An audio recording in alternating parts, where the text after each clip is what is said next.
They say you should never burn bridges with family. But what do you do when your family is planning to burn you first? I'm Caroline Mitchell.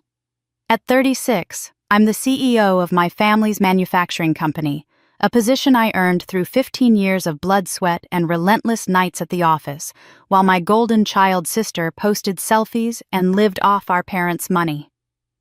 3 weeks before her $500,000 wedding, I made a terrible mistake. I came back to drop off a check and overheard them in my father's study. My parents, my sister, all three of them laughing as they plotted my destruction. "We announce her resignation at the reception," my father said, "in front of 200 witnesses. She won't dare fight back." "Then we vote in Vanessa as CEO," my mother added. "It'll be over before she realizes what happened." My sister, wearing her wedding dress for a fitting, giggled. "I can't wait to see her face." I should have confronted them. I should have screamed, cried, demanded answers. Instead, I did something they never expected. I smiled. I went home. And I started building their destruction piece by piece. Because here's what they didn't know: my grandfather left me more than just shares in his company. He left me weapons, and I was about to use every single one. What happened next at that wedding? Let's just say it's a story about betrayal, justice, and what happens when the underestimated daughter finally stops playing nice. Stick around, because this gets so much better and so much worse than you can possibly imagine.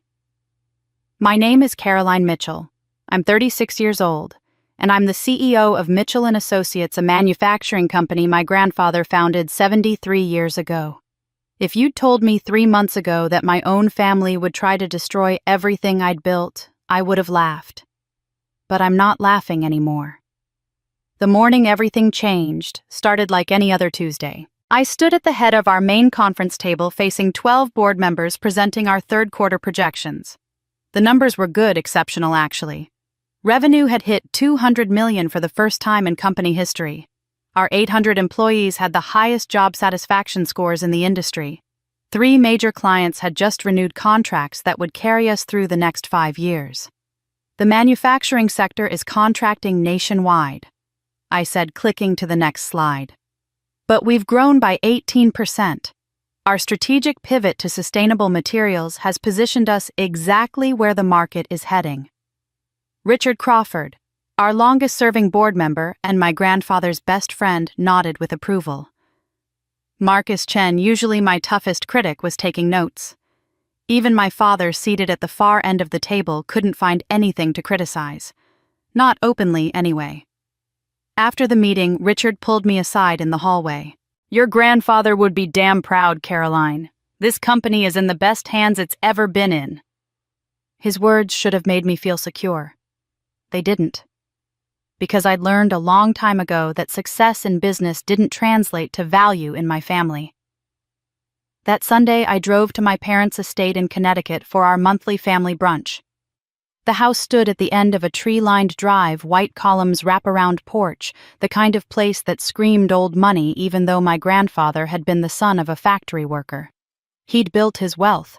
My parents had simply inherited it and learned to perform it.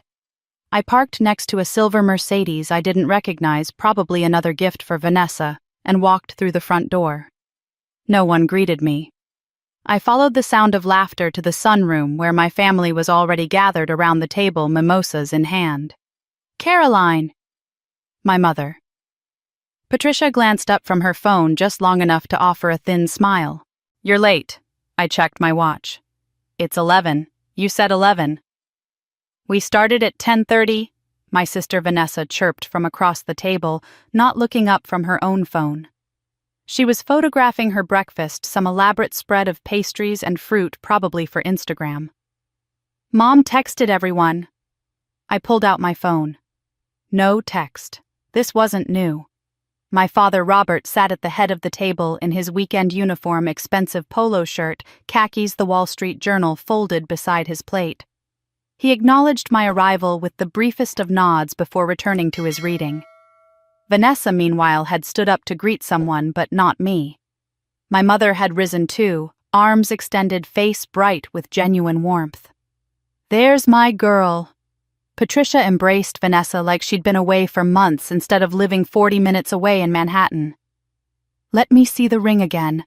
I still can't believe how perfect it is."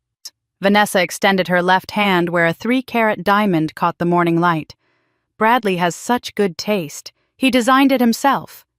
She hadn't designed anything herself in her entire life, but she'd certainly mastered the art of accepting other people's efforts as tribute. I moved to the sideboard to fix myself a plate, listening to them gush about wedding plans, about the Plaza Hotel's crystal ballroom, about the designer who was flying in from Paris to do a final fitting. $500,000 for a wedding. I'd paid for my own college education with 3 jobs and student loans I'd only finished paying off 2 years ago. Vanessa's college before she dropped out junior year to find herself had been entirely funded by our parents. The memories came without invitation, as they always did. I was 7 years old watching Vanessa, just 3, toddle across the living room. Our mother scooped her up, covering her face with kisses, calling her our little princess, our perfect angel. I stood in the doorway with a report card, straight A's, teachers' comments raving about my work, and waited for someone to notice. No one did. I was 12 building sets for the school play, while Vanessa 8 played the lead. On opening night, our parents arrived with flowers and an enormous bouquet of roses. For Vanessa. I'd spent 6 weeks designing and painting a 2-story Victorian house facade. My art teacher called it remarkably sophisticated for a middle schooler. My parents never saw it. They left right after Vanessa's curtain call. I was 18, standing in a high school gymnasium with 29 other people at my graduation party. Vanessa's party 4 years later filled a country club ballroom with 200 guests. Same parents, same budget, different daughter. "Caroline, sit down, you're hovering," my mother said, pulling me back to the present. I took the empty chair at the far end of the table, my usual spot, as far from the center of attention as possible. "How's work?" my father asked, not looking up from his paper. "Good. We closed the Hartwell contract, $42 million over 3 years. That was all. Vanessa, however, brightened. "That's amazing. You know what's also amazing? Bradley just got promoted to senior associate. They're giving him a corner office." She pulled out her phone to show pictures of an office that looked identical to every other investment banking office in Manhattan. "That's wonderful, sweetheart," my mother cooed. "You must be so proud." Bradley Beaumont III was a mediocre investment banker whose primary qualification was being the son of Bradley Beaumont Jr., who had connections to half of Wall Street and a third of Washington. But Vanessa was marrying him in 3 weeks, and our parents were treating it like a merger between royal houses. As brunch continued, I sat quietly eating my eggs, watching my family perform their usual roles. Vanessa held court, describing her honeymoon plans, 2 weeks in the Maldives, first-class flights, and overwater villa that cost more per night than most people's monthly rent. My parents hung on every word. I was window dressing necessary for the illusion of a complete family, but not actually part of the performance. After an hour, I made my excuses work to catch up on emails to send. No one protested. Vanessa barely looked up. My mother kissed the air near my cheek. My father nodded. As I drove back to Manhattan, my hands tight on the wheel, I told myself what I'd been telling myself for 36 years. It didn't matter. I didn't need their approval. I had built something real, something meaningful. I was CEO of a company that mattered, that employed hundreds of people, that my grandfather had trusted me to lead. I thought being CEO meant I was finally safe. I was wrong. The truth is, I'd been climbing alone my entire life. I was 21 when I walked into Mitchell & Associates for my first day of work, fresh out of business school, with a degree I'd earned through scholarship money and night shifts waiting tables. My grandfather met me at the door that morning, his hand firm on my shoulder. "You'll start in financial analysis," he told me. "Bottom floor shared desk, same salary as everyone else starting out. If you want to lead this company someday, you'll need to understand it from the ground up." I didn't ask for special treatment. I never had. The other analysts were skeptical at first. The founder's granddaughter working alongside them, eating lunch from the same vending machines, staying late to meet the same deadlines. They waited for me to quit to complain to demand the corner office I hadn't earned. I never did. Instead, I worked harder than anyone else in that department. I learned every aspect of our supply chain, memorized our vendor contracts, could recite our inventory costs by heart. When the senior analyst quit 6 months in, I absorbed his workload without asking for a raise. My grandfather noticed. My parents didn't. By 25, I was operations manager overseeing the factory floor where my grandfather had started his company. I spent my days in steel-toed boots and a hard hat learning how every piece of equipment worked, listening to the workers who'd been there for decades, understanding the rhythm of production that made everything else possible. The men and women on that floor taught me more about business than any classroom ever had. They also taught me something else. Respect is earned through competence, not inherited through blood. At 28, I became Vice President of Strategic Development. It was 2015 and the economy was collapsing around us. Manufacturing companies were dropping like flies. Our competitors were filing for bankruptcy protection or selling off assets to stay afloat. Our board was panicking, talking about layoffs, about closing facilities, about survival mode. I spent 3 months analyzing every line item in our budget, every contract, every supplier relationship. Then I walked into a board meeting with a restructuring plan that would cut our costs by 30% while maintaining product quality and keeping every employee on payroll. "You want us to renegotiate contracts with vendors who've worked with us for decades," my father challenged. "You want to retool our entire production process. That's incredibly risky, Caroline." "What's risky is doing nothing," I replied. "We can make these changes now on our terms, or we can wait 6 months and make them desperately when we have no leverage and no options." The board voted to implement my plan. It worked. We didn't just survive the recession, we emerged stronger. While our competitors were struggling to rebuild, we were positioned to capture market share. By 2016, our revenue had grown 23%. My grandfather squeezed my hand at that year's Christmas dinner and said, "You saved us." My father said nothing. When my grandfather's health began failing, the question of succession became urgent. He was 87, still mentally sharp, but physically frail. The board started interviewing external candidates, experienced CEOs from larger firms, people with impressive resumes and connections. I didn't ask my grandfather to advocate for me. Instead, I did what I'd always done. I worked. I developed a 10-year growth plan that mapped out every aspect of the company's future market expansion: technology, integration, sustainable manufacturing practices, employee development programs. I presented it to the board over the course of 3 hours, answering every question, addressing every concern, demonstrating not just where I wanted to take the company, but exactly how we'd get there. The vote was unanimous. Well, almost unanimous. 11 board members voted yes. 1 voted no. My father, the board chairman, sat at the head of the table with his arms crossed and said, "I abstain from this vote."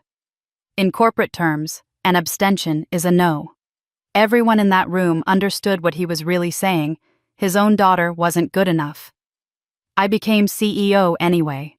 I was 33 years old, and I should have felt triumphant. Instead, I felt exhausted. The personal cost of that climb was something I rarely let myself think about. I'd never been married, never had children. My last serious relationship ended 4 years ago when James, a lawyer I'd been dating for 2 years, sat me down at dinner and said, "I love you, but I can't compete with your job. If we're going to build a life together, you need to scale back, work less, make time for us." I looked at him across the table and realized he was asking me to choose between my career and his comfort. I chose my career. He left 3 days later. I had 3 close friends from college, women I'd once talked to every day. Now I saw them maybe twice a year, squeezing in lunch between meetings, apologizing when I had to cancel because of some crisis at work. They'd stopped inviting me to things. I couldn't blame them.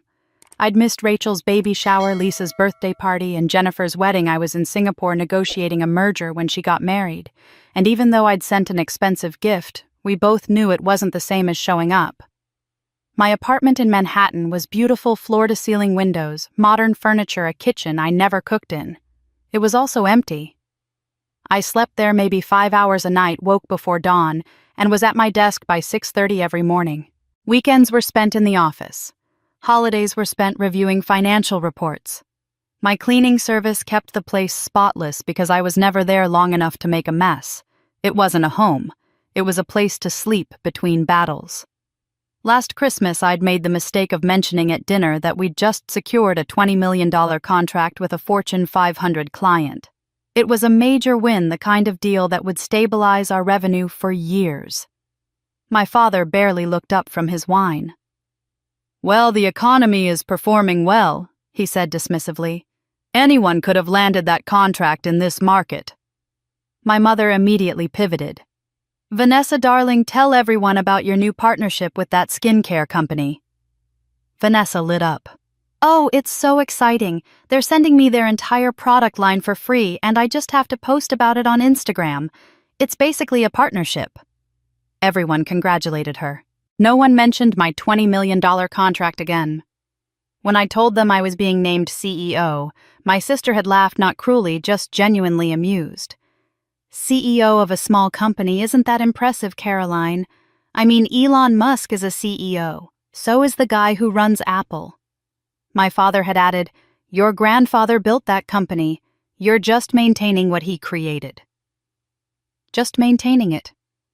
Never mind that I'd grown revenue by 40%. Never mind that I'd saved 800 jobs. Never mind that industry publications were calling me one of the most innovative leaders in manufacturing. To my family, I would always be the daughter who tried too hard and still fell short. But behind their smiles, a storm was brewing. 6 months ago, Vanessa announced her engagement at one of our monthly family dinners, and I watched my parents transform the moment into something that had nothing to do with love and everything to do with spectacle. "Bradley proposed last night at Per Se," Vanessa gushed, extending her left hand so the 3-carat diamond could catch the chandelier light. "He had them hide the ring in a champagne flute. Can you believe it? It was so romantic." My mother actually squealed. My father stood to shake an invisible Bradley's hand as if the man were present to receive his approval. I offered my congratulations from across the table, and Vanessa glanced at me just long enough to say, "Thanks," before turning back to our parents. "We're thinking the Plaza Hotel," she continued. "The Crystal Ballroom. It's where Kennedy's grandchildren got married, where celebrities have their weddings. It's absolutely perfect." My father nodded approvingly. "Nothing but the best for our girl." The budget came up over dessert. $500,000. I nearly choked on my coffee. $500,000 for a single day. My mother was already on her phone scrolling through wedding planners, reading reviews aloud. My father was calculating how many of his business associates could be invited, how this wedding could serve as a networking opportunity, a display of the Mitchell family's continued prominence. "Caroline," my mother said, almost as an afterthought, "we'd like you to contribute to the wedding fund. How does 100,000 sound?" I set down my coffee cup carefully. My parents had a net worth somewhere in the 8-figure range. They owned the Connecticut estate, outright had investment properties, and collected dividends from stock portfolios my grandfather had established. They didn't need my money. But I knew what this was, a test, a tithe proof of my allegiance to the family hierarchy. "Of course," I said. "I'll write you a check." Vanessa pulled out her phone and showed me her Pinterest board. 847 pins. Flower arrangements that cost more than most people's cars. Ice sculptures. A cake with actual gold leaf. A dress by a designer whose name I recognized from fashion magazines I'd never had time to read. Over the following weeks, the wedding consumed every family interaction. My mother interviewed 7 different wedding planners before selecting one who'd coordinated events for 2 senators and a tech billionaire. Vanessa scheduled dress fittings, cake tastings, floral consultations. The guest list swelled to 200 people, carefully curated to include the city's most influential figures, politicians, business leaders, society columnists who could ensure the wedding received proper coverage. I was never invited to these planning sessions. When I asked if I could help, my mother waved me off. "Oh, sweetheart, you're so busy with work. We don't want to burden you. Besides, Vanessa has very specific tastes." The subtext was clear. My input wasn't needed or wanted. I was being asked to pay for a wedding I wasn't allowed to help plan. The engagement party happened on a Saturday evening in early spring, held at a waterfront venue in Greenwich. 150 guests, most of whom I didn't know. The event cost $75,000, which I knew, because I'd overheard my mother on the phone with the caterer bragging about the budget. I arrived alone, wearing a navy dress I'd bought 3 years ago for a different corporate event, and immediately felt underdressed. Vanessa wore custom marquesa, looking every bit the princess bride my parents had always wanted her to be. I found my place at a table near the back, far from the family table where my parents sat with Vanessa Bradley and his parents. I recognized several faces in the crowd, board members from Mitchell and Associates, colleagues of my father's society figures, whose names appeared regularly in the Connecticut social pages. Richard Crawford caught my eye from across the room and gave me a small, sympathetic nod. Midway through dinner, my father stood to give a speech. He tapped his champagne glass and the room fell silent. For 15 minutes he spoke about Vanessa. He described her grace, her charm, her natural ability to connect with people. He talked about her Instagram following as if it were a Fortune 500 company. He praised Bradley's family connections, calling the union a perfect match of tradition and influence. Then he said the line that made my chest tighten. He looked directly at me as he spoke. "Vanessa represents the future of this family. She has grace, charm, and the connections that build empires. She is our legacy." The room erupted in applause. I stood in the corner holding my champagne glass so tightly I worried it might shatter. I was the CEO of the family company. I'd grown our revenue by 40%. I employed 800 people. But according to my father standing before 200 guests, Vanessa was the legacy, not me. I noticed Richard Crawford wasn't clapping. Neither was Helen Jang, another longtime board member. They exchanged a glance across the room that I couldn't quite read. Concern maybe, or disapproval. Several other people looked uncomfortable, shifting in their seats, their applause perfunctory. After the speech, I moved through the party like a ghost. People congratulated Vanessa. People told my parents how lucky they were. No one approached me except to ask, "How's work?" As if work were the only thing I could possibly have to talk about. At 9 o'clock, I slipped out early, citing an early morning meeting. No one noticed me leave, but I was noticing things, small things that didn't quite add up. Over the next few weeks, I overheard fragments of conversations at family gatherings that felt oddly weighted. My father on the phone in his study door, slightly ajar. "The wedding isn't just about Vanessa, it's about setting the future in stone." My mother speaking to someone I couldn't see. "Everyone who matters will be there. It's the perfect opportunity." At Sunday brunch, my father mentioned to a family friend, "We're planning something special for the reception, the right moment to announce some family business." My instincts, the same ones that had told me when to restructure our supply chain, when to push for aggressive expansion, when to recognize an opportunity or a threat, were screaming at me now. Something was coming. Something bigger than a wedding, more calculated than a celebration. I didn't know what it was yet, but I could feel it building, could sense the pieces moving into position on a board I hadn't realized I was playing on. That wedding wasn't about vows. It was about war. 4 months before the wedding, my mother called with a request that seemed innocent enough. "Caroline, darling, we need some photos of your grandfather for the wedding slideshow. You know, the sentimental family montage. Could you go through his things in the attic? I'd do it myself, but my back has been terrible lately." I should have known better. My mother's back was fine. She played tennis 3 times a week. But I agreed because it gave me an excuse to spend a Saturday at the estate alone, away from the wedding hysteria that had consumed every family gathering. The attic was exactly as I remembered from childhood, dusty, hot smelling of old wood and mothballs. Boxes were stacked along the walls, labeled in my grandmother's careful handwriting. Holiday decorations, old clothes, tax records from the 1980s. I found the box I was looking for in the far corner, pushed back behind a rack of my mother's old fur coats. A leather box worn at the edges with a brass plate that read James Mitchell, Personal Documents. I carried it to a clear space near the small octagonal window and sat cross-legged on the floor. Inside were the fragments of my grandfather's life. Black and white photos from the Korean War, his face young and serious in uniform. His Purple Heart still in its original case. The original incorporation papers for Mitchell and Associates dated 1952. His signature bold across the bottom. Birth certificates, marriage license, newspaper clippings about the company's early successes. And then 2 manila envelopes. The first was labeled in typed letters, Last Will and Testament, filed 2010. I'd seen this will before years ago, after the estate was settled.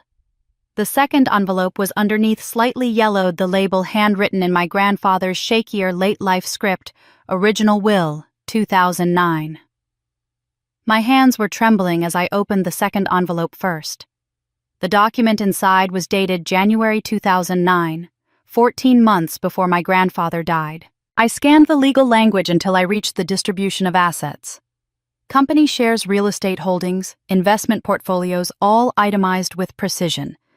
And then the beneficiaries, to be divided equally between my granddaughters Caroline Mitchell and Vanessa Mitchell, each receiving 50% of the estate valued at approximately $15 million each. I opened the filed will with a sense of dread I couldn't quite name. This one was dated February 2010, 1 month before he died. The distribution was different. Vanessa 80%, Caroline 20%. I sat there on the attic floor holding both documents, trying to understand. My grandfather had changed his will in the final month of his life when he was already weak, already dying. Why, the man who had hired me at 21, who had insisted I start at the bottom and earn every promotion, who had told me I had his discipline and integrity, why would he leave me scraps while giving everything to Vanessa? Unless he hadn't. I dug deeper into the box, pushing aside photos and letters. At the bottom, wrapped in a soft cloth, I found an old cassette tape. The label was written in the same shaky handwriting as the second envelope. For my eldest, play alone. It took me 20 minutes to find a cassette player. I finally located one in a box of old electronics from the 1990s, praying the batteries still worked. I sat back down, inserted the tape, and pressed play. Static, then breathing, then my grandfather's voice, so much weaker than I remembered, but unmistakably his. Caroline, my dear girl, if you're hearing this, it means they succeeded. I pressed the tape player against my chest, my eyes already burning.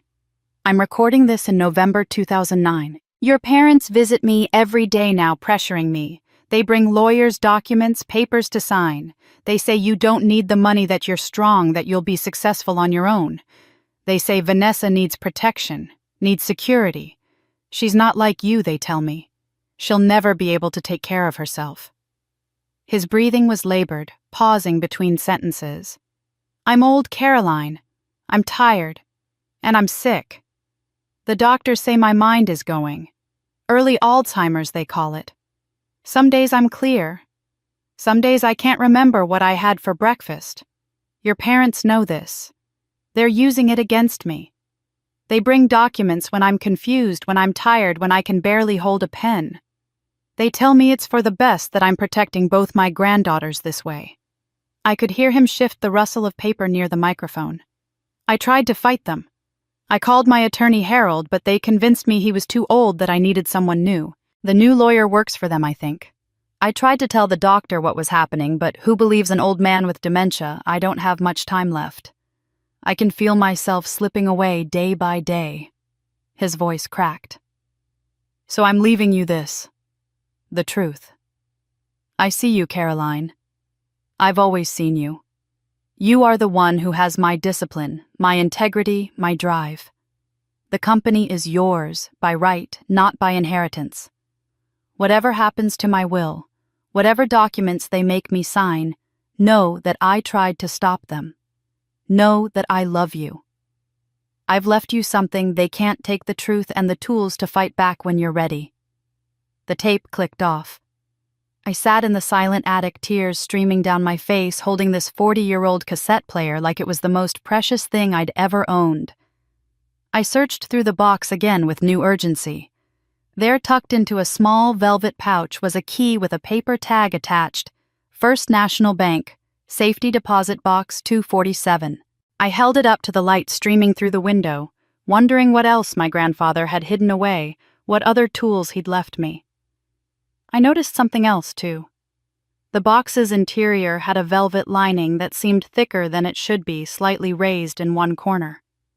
I pressed on it experimentally, feeling something solid underneath, but I was too overwhelmed, too emotionally raw to investigate further.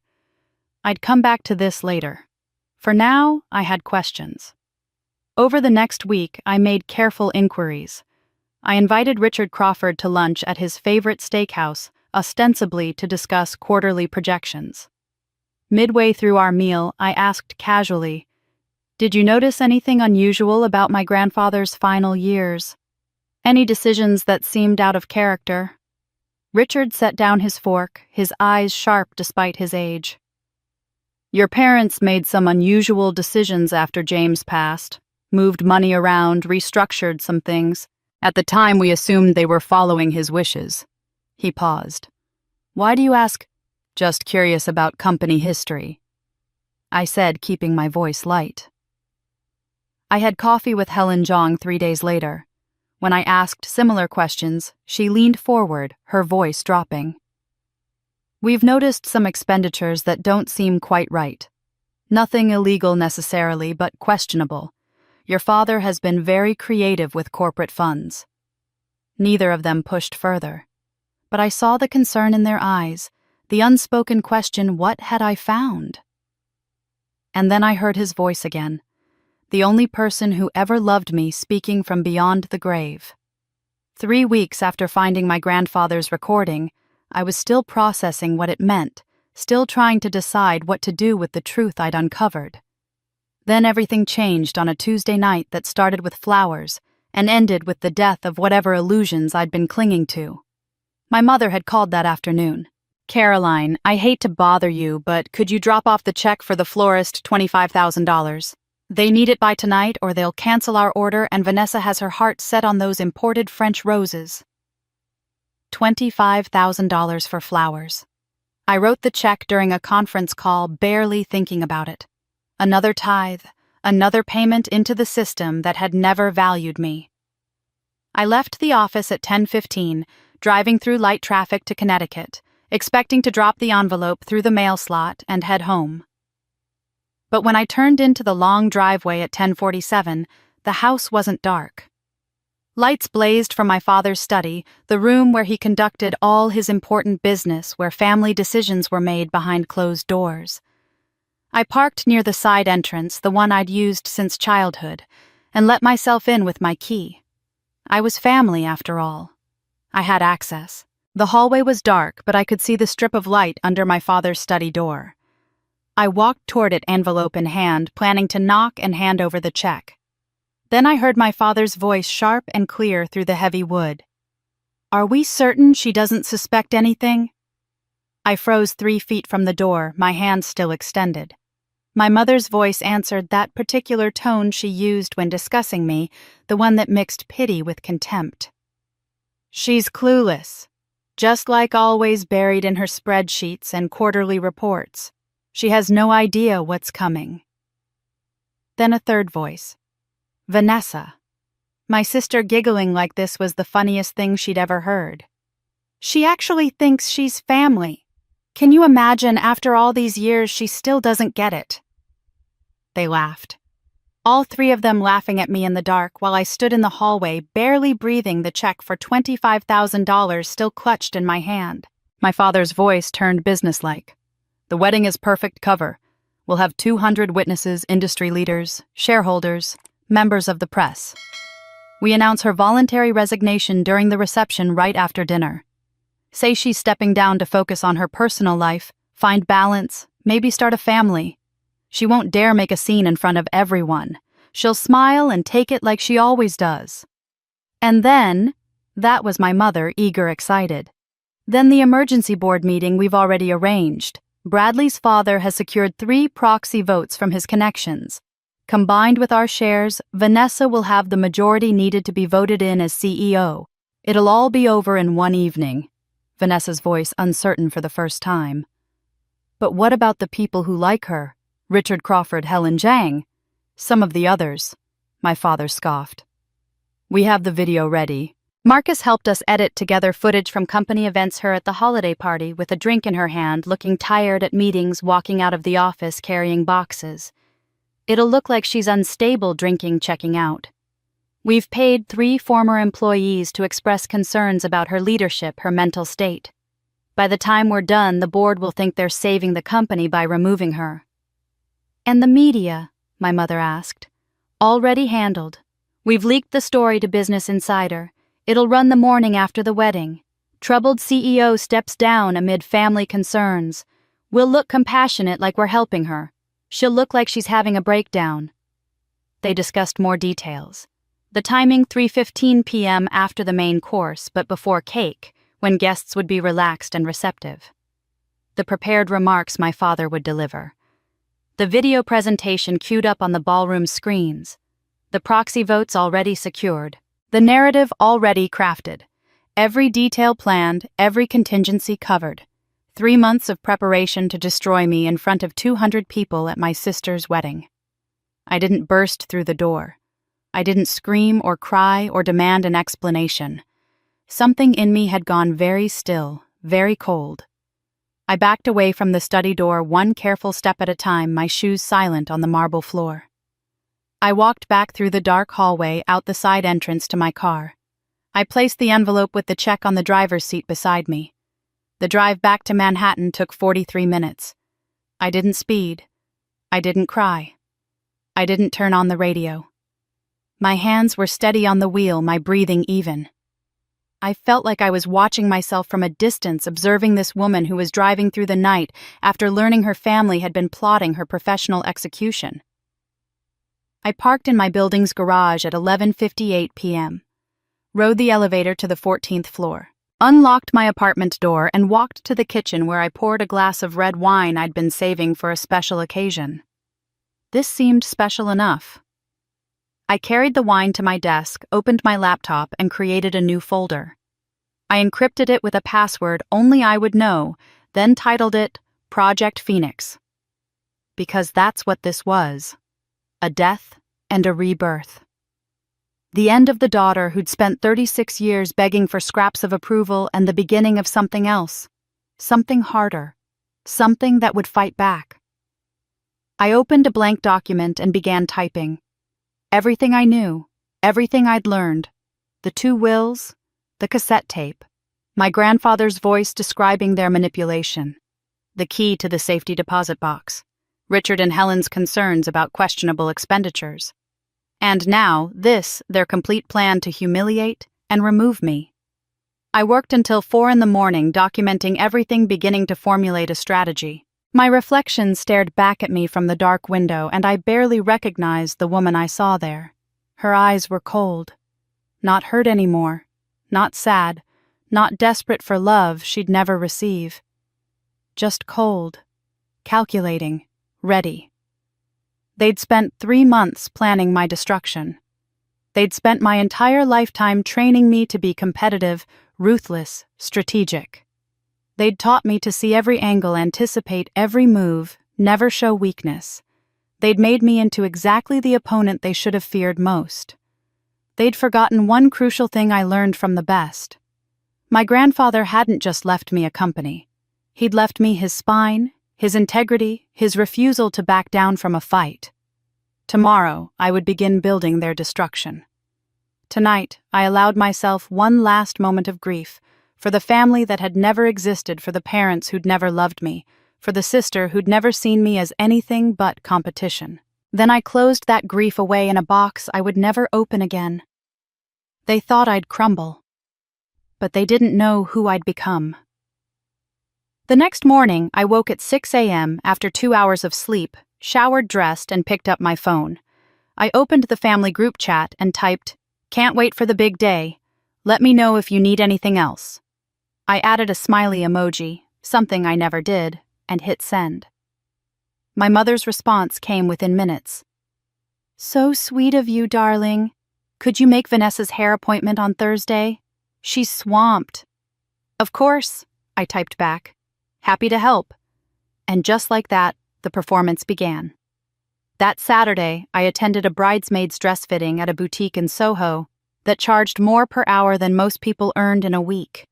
Vanessa had chosen periwinkle blue, a color that washed me out completely, but looked stunning on her. I stood on the platform while the seamstress pinned the hem, and when Vanessa asked, "Do you like it?" I smiled warmly and said, "It's perfect. You have such an eye for this." She preened, taking a selfie in her own gown. "I'm thinking of using Garrett for the photography. He did the Vanderbilt wedding last year." "That's a great choice," I said, even though I had no idea who Garrett was. "You might also consider Elena Chen. She did that feature in Vogue last month. Very editorial." Vanessa's eyes lit up. "Oh my God, yes, I love her work. I'll call her today." My mother, watching from a velvet settee, caught my eye and nodded approvingly. Good daughter, helpful daughter, non-threatening daughter. Sunday brunch became my stage. I arrived exactly on time, brought pastries from Vanessa's favorite bakery, and asked all the right questions. "Have you finalized the honeymoon plans?"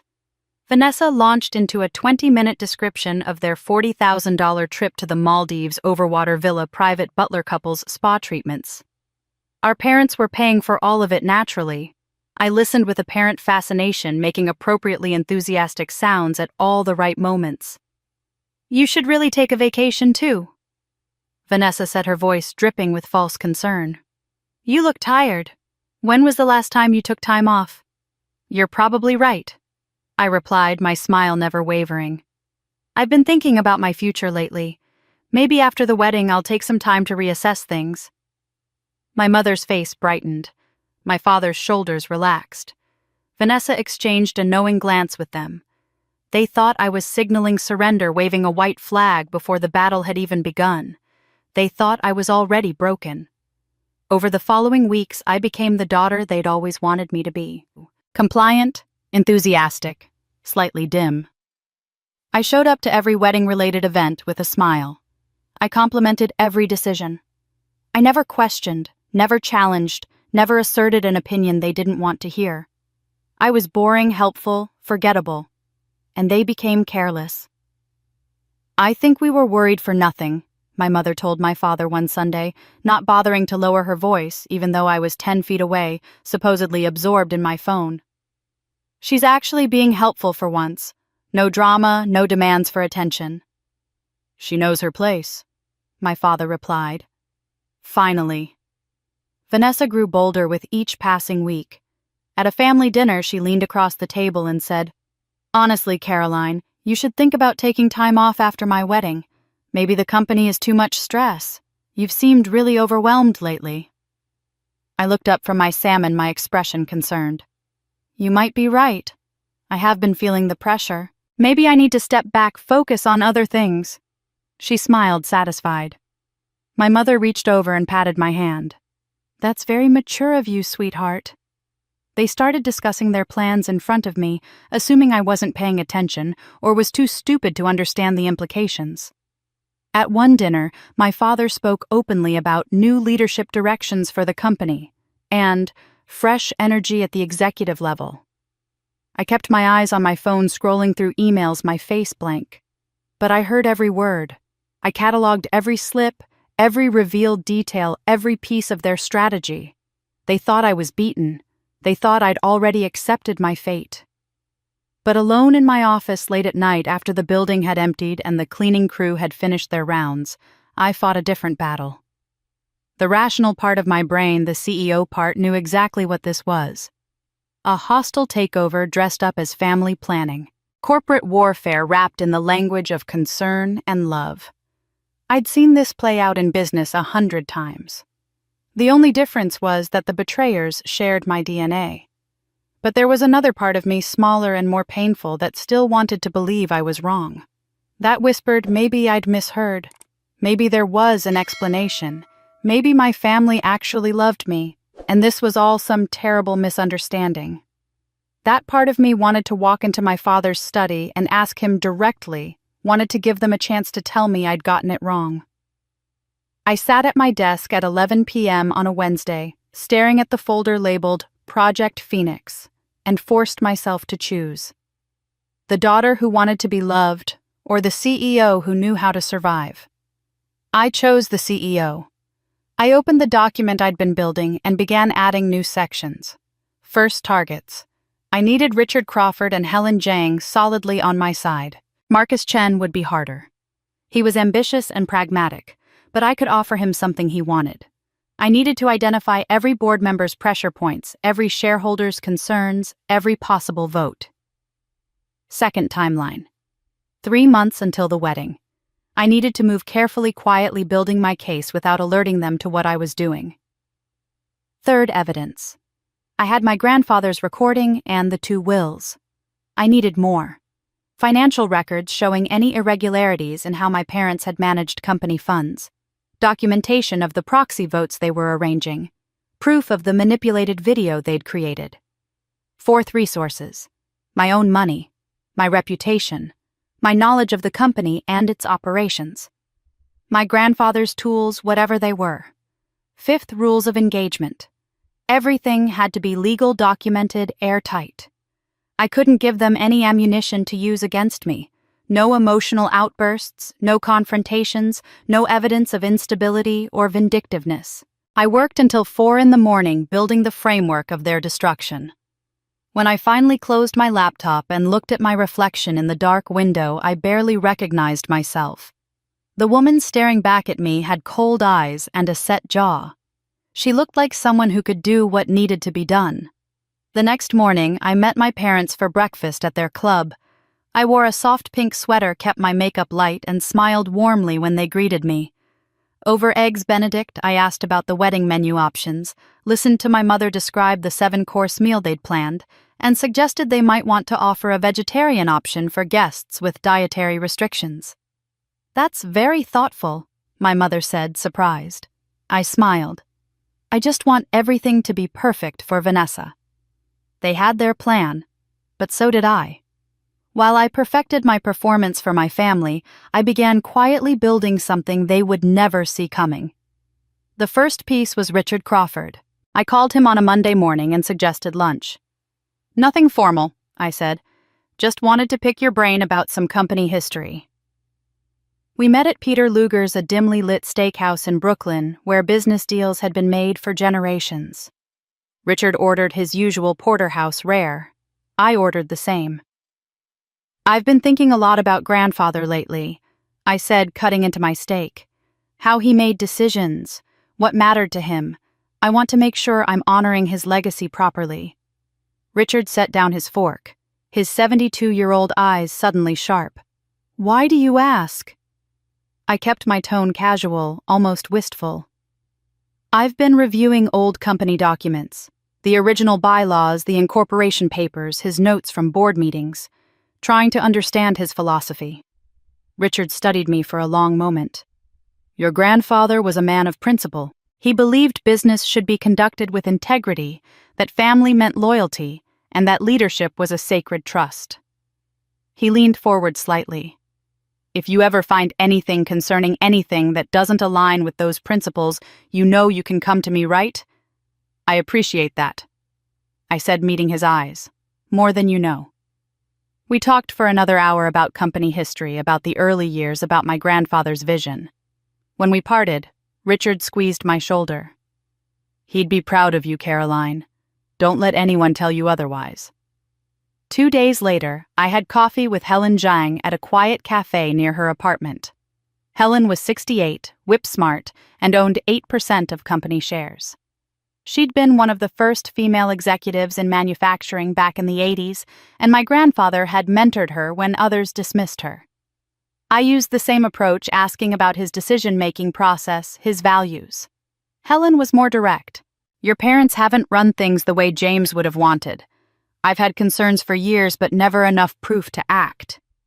She looked at me over her reading glasses. "Are you asking me these questions for a reason?" "I'm just trying to be a good steward of what he built," I said carefully. "If that ever requires support," she said, "you have mine." Marcus Chen was the hardest sell, and I saved him for last. Marcus was 55, brilliant, ruthless, and owned 12% of voting shares. He'd been pushing for aggressive expansion that I'd resisted, and we'd clashed repeatedly in board meetings. But I needed him, and that meant being honest about what that honesty would cost me. We met at his office in Midtown, all glass and steel and intimidating minimalism. I didn't waste time with pleasantries. "I need to ask you something hypothetical. If there were financial irregularities at the board level, what would be the proper process for addressing it?" Marcus leaned back in his leather chair, fingers steepled. "How hypothetical are we talking?" "Very hypothetical," I said. "In that hypothetical," he said slowly, "I'd want to see evidence. Real, documented, unimpeachable evidence. And I'd want to know what's in it for me." I appreciated his candor. "If evidence existed, would you be interested in seeing it?" "Very interested." His eyes glinted. "Provided the person bringing that evidence was prepared to make certain accommodations for my support." We negotiated for 30 minutes. He wanted a permanent board seat and my backing for his Southeast Asia expansion. I agreed. We shook hands. I didn't trust Marcus Chen, but I understood him, which was almost better. While I recruited allies, I gathered ammunition. As CEO, I had the authority to order internal audits, and I commissioned one with specific focus on executive expense reconciliation. The auditor, a meticulous woman named Jennifer Torres, who had no idea what she was really looking for, delivered her findings 3 weeks later. "I found some irregularities," she said, sliding a folder across my desk. $187,000 in questionable expenses over the past 2 years. I opened the folder. Corporate credit cards used for personal vacations to Tuscany and Monaco labeled as business development. Wire transfers to consulting firms with no employees, no offices, no services rendered. Bonuses paid to shell companies registered to my parents' personal attorney. "Prepare a detailed report," I told Jennifer. "But keep it confidential. I need to investigate further before bringing this to the board." She nodded, understanding that some discoveries required discretion. I copied everything to 3 separate encrypted drives, storing them in different locations. Then I spent my nights in the company archives photographing every page of my grandfather's original bylaws, looking for the tools he'd promised me. But I had one more critical decision to make. David Park, my CFO for the past 5 years, had access to everything. I needed to know if I could trust him, so I set a trap. We were working late on a Thursday reviewing budget projections when I said casually, "David, hypothetically, if someone discovered that board members were misusing company funds, what would be the appropriate response?" David stopped typing. His hands went still on the keyboard. He looked at me directly, his expression unreadable. "Is this hypothetical?" The moment stretched between us. Everything depended on what I said next, how much I was willing to risk. I thought about my grandfather's voice on that tape about trust and loyalty and the tools he'd left me. "No," I said. David closed his laptop with deliberate care. For a moment he said nothing, and I wondered if I'd miscalculated catastrophically. Then he spoke, his voice quiet but firm. "Your grandfather hired me 30 years ago when 12 other companies rejected me because of my accent. They said I didn't fit their culture. He said he didn't care where I came from, only whether I could do the job." His jaw tightened. "I owed him everything. If someone is betraying his legacy, betraying what he built..." He didn't finish the sentence, but I saw the steel in his eyes. "I need you to do something that might seem like betrayal," I said. "Something that will look like you've turned against me." I explained the plan. My parents would eventually try to recruit someone inside someone with access to my strategies and plans. When they approached David, he would accept. He would pretend to be turned, feed them information that seemed valuable but was actually false. He would make them overconfident, convince them their plan was working perfectly. They might offer you money, I said. Take it. Document everything.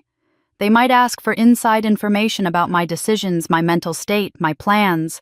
Give them lies wrapped in enough truth to be believable. David was quiet for a long moment, processing. Then he nodded slowly. When do we start? Tomorrow, I said. And David. No one can know about this.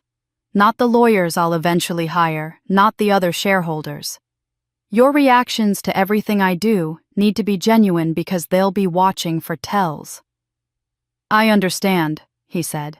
Your grandfather taught me something important. Sometimes the best way to protect something you love is to look like you've abandoned it. Over the next month, I continued my double life. At family dinners, I smiled and asked about seating charts. In board meetings, I presented quarterly projections and maintained my competent, slightly boring demeanor. But late at night, I built the architecture of their destruction piece by careful piece. Every smile I gave them was a lie, and I was getting better at lying. I had allies and evidence, but I needed a weapon. I found it at 2:30 on a Wednesday morning in the company archive, surrounded by binders that smelled of dust and decades. I'd been working through the original incorporation documents for hours, reading every amendment, every procedural change my grandfather had made over 60 years of leadership. Most of it was standard corporate language, voting procedures, quorum requirements, stock transfer protocols. My eyes burned from reading outdated legal text under fluorescent lights. Then I turned to a 1968 amendment handwritten in my grandfather's careful script. Article 7, Section 3. Emergency Shareholder Provisions. I sat up straighter, my exhaustion forgotten. In the event of immediate fiduciary concern, or evidence of breach of duty by board members, shareholders representing 40% or more of voting shares may petition for an emergency board review. Standard notice periods may be reduced to 72 hours upon presentation of prima facie evidence to the board secretary. I read it 3 times, my heart racing. This amendment had been added in 1968, right after a scandal at a competitor where corrupt board members had looted the company while shareholders were powerless to act quickly enough. My grandfather had seen what happened when good people lacked the tools to fight back, so he'd built in a fail-safe, a nuclear option for exactly this situation. 72 hours, not the standard 10-day notice period. Just 3 days if I could prove immediate fiduciary concern and gather 40% of voting shares. I pulled out my phone and photographed every page of the amendment, every clause, every definition. This was it. This was the tool my grandfather had promised me. But I had a problem. I owned 8% of voting shares. Richard Crawford owned 10%. Helen Zhang owned 8%. Marcus Chen owned 12%. That gave me 38%, 2 points short of what I needed. I'd have to secure commitments from 2 smaller shareholders, Michael Torres with 1% and Patricia Wu with 1%. They'd both worked closely with my grandfather and might be sympathetic, but they were also cautious. First, I needed to lock down Marcus. I called him the next morning. I need a meeting, breakfast, the 4 Seasons, tomorrow. Marcus didn't ask questions. 7 a.m. I arrived at 6:50, ordered coffee, and had the folder ready when Marcus sat down at 7 exactly.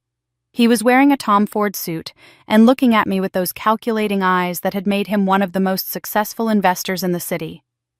I need your support for something, I said without preamble. What's in it for me? He asked, because of course he did. I'd prepared for this. After this is over, you get a permanent seat on a reconstituted board, and I'll support your Southeast Asia expansion proposal. Marcus leaned back, studying me. What exactly is this? I slid the folder across the white tablecloth. Evidence of fraud, and a plan to remove the perpetrators. He opened it. Inside were copies of the audit report showing the $187,000 in fraudulent expenses, copies of both wills with the signature analysis excerpts from my grandfather's recording transcribed onto paper, and the photograph of Article 7, Section 3 with its emergency provision highlighted. Marcus read in silence for 10 minutes, his expression unreadable. His coffee grew cold. The waiter tried to take our order twice, and I waved him away. Finally, Marcus closed the folder and looked at me. When? 4 weeks, at my sister's wedding reception. That's theatrical. They chose the venue, not me. They wanted an audience. I'm giving them one. He tapped the folder. You're asking me to go against your parents, people I've worked with for years. I'm asking you to go against thieves who betrayed my grandfather's trust. Marcus was quiet for a moment. What's your position on the Southeast Asia expansion specifics? We negotiated for 20 minutes. He wanted 3 new facilities, I countered with 2 in a pilot program. He wanted a 5-year commitment, I offered 3 with renewal options. We met in the middle because we both understood this was business, not personal. Finally, he extended his hand across the table. I'm in. I had my 40%. Now I needed a lawyer. The company's regular firm was out of the question. They'd worked with my parents for years, had probably drafted some of the shell company documents I'd uncovered. I needed someone with no loyalty to my family and every reason to want to see this through. I found her through a recommendation from Helen Zhang. Sarah Chen, 38 years old, partner at Morrison & Associates, specialist in corporate governance disputes, and the daughter of Maria Chen, who'd worked in our warehouse for 20 years before my father blocked her promotion with a comment about how those people weren't management material. Sarah had been 14 years old when her mother came home crying that night. She'd never forgotten. We met at her firm's offices on a Friday afternoon. I'd blocked out my entire day. She'd cleared her schedule too. Tell me everything, she said. I talked for 5 hours. I showed her the 2 wills, played my grandfather's recording, walked through the audit findings, explained the emergency shareholder provision, detailed my parents' plan to humiliate me at the wedding. Sarah took notes, asked piercing questions, and twice called in her partners to review specific pieces of evidence. At 8 p.m., she finally sat back. You have them. The will tampering alone is potentially criminal, undue influence, exploitation of diminished capacity. The corporate fraud is definitely federal wire fraud, embezzlement, tax evasion. But here's the risk: if we move wrong, even slightly wrong, they'll claim this is a personal vendetta, a daughter with a grudge weaponizing corporate procedures. We need to be surgical. What do you need from me? Time and money. 3 weeks to prepare. $150,000 in legal fees. I didn't hesitate. Done. I'll wire the retainer today. We spent the next 3 weeks building an airtight case. Sarah and her team prepared evidence packets for every shareholder, professionally bound documents with tabs, exhibits, and legal citations. They researched precedent for the emergency provision, finding 3 cases where similar bylaws had been successfully invoked. They drafted procedures for the 72-hour notice period, including affidavits from the board secretary confirming proper notice would be given. They prepared backup plans for every possible challenge, questions about procedure, claims of improper notice, arguments about evidence admissibility. Your parents will have lawyers, Sarah warned. Good ones. Probably Thompson and Associates. They're expensive and aggressive. They'll try to block this procedurally before we ever get to the evidence. Can they? Not if we do this right. The bylaw is clear and your grandfather's drafting was meticulous, but we need to follow every rule perfectly. The cost climbed to $150,000: retainer, partner hours, paralegal, research, expert consultations. I paid it all from my personal savings money I'd accumulated over 15 years of work. Every dollar I'd saved for a future. I'd once imagined a house. Maybe a family, something beyond the office, now went toward destroying the family I had. On the Sunday before the wedding, Sarah and I met one final time to review the plan. She laid out the timeline: the announcement at 3:15 p.m., the evidence presentation at 3:30, the formal notice of emergency shareholder meeting delivered immediately after the meeting itself, 72 hours later. They're planning a show, Sarah said.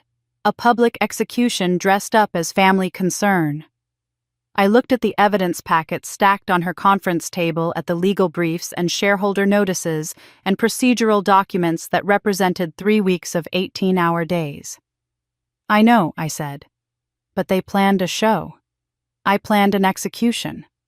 The rehearsal dinner was held at Daniel, one of those restaurants where the silverware costs more than most people's monthly grocery bills. 50 guests filled a private room draped in white silk crystal chandeliers, casting warm light over tables set with orchids and gold-rimmed china.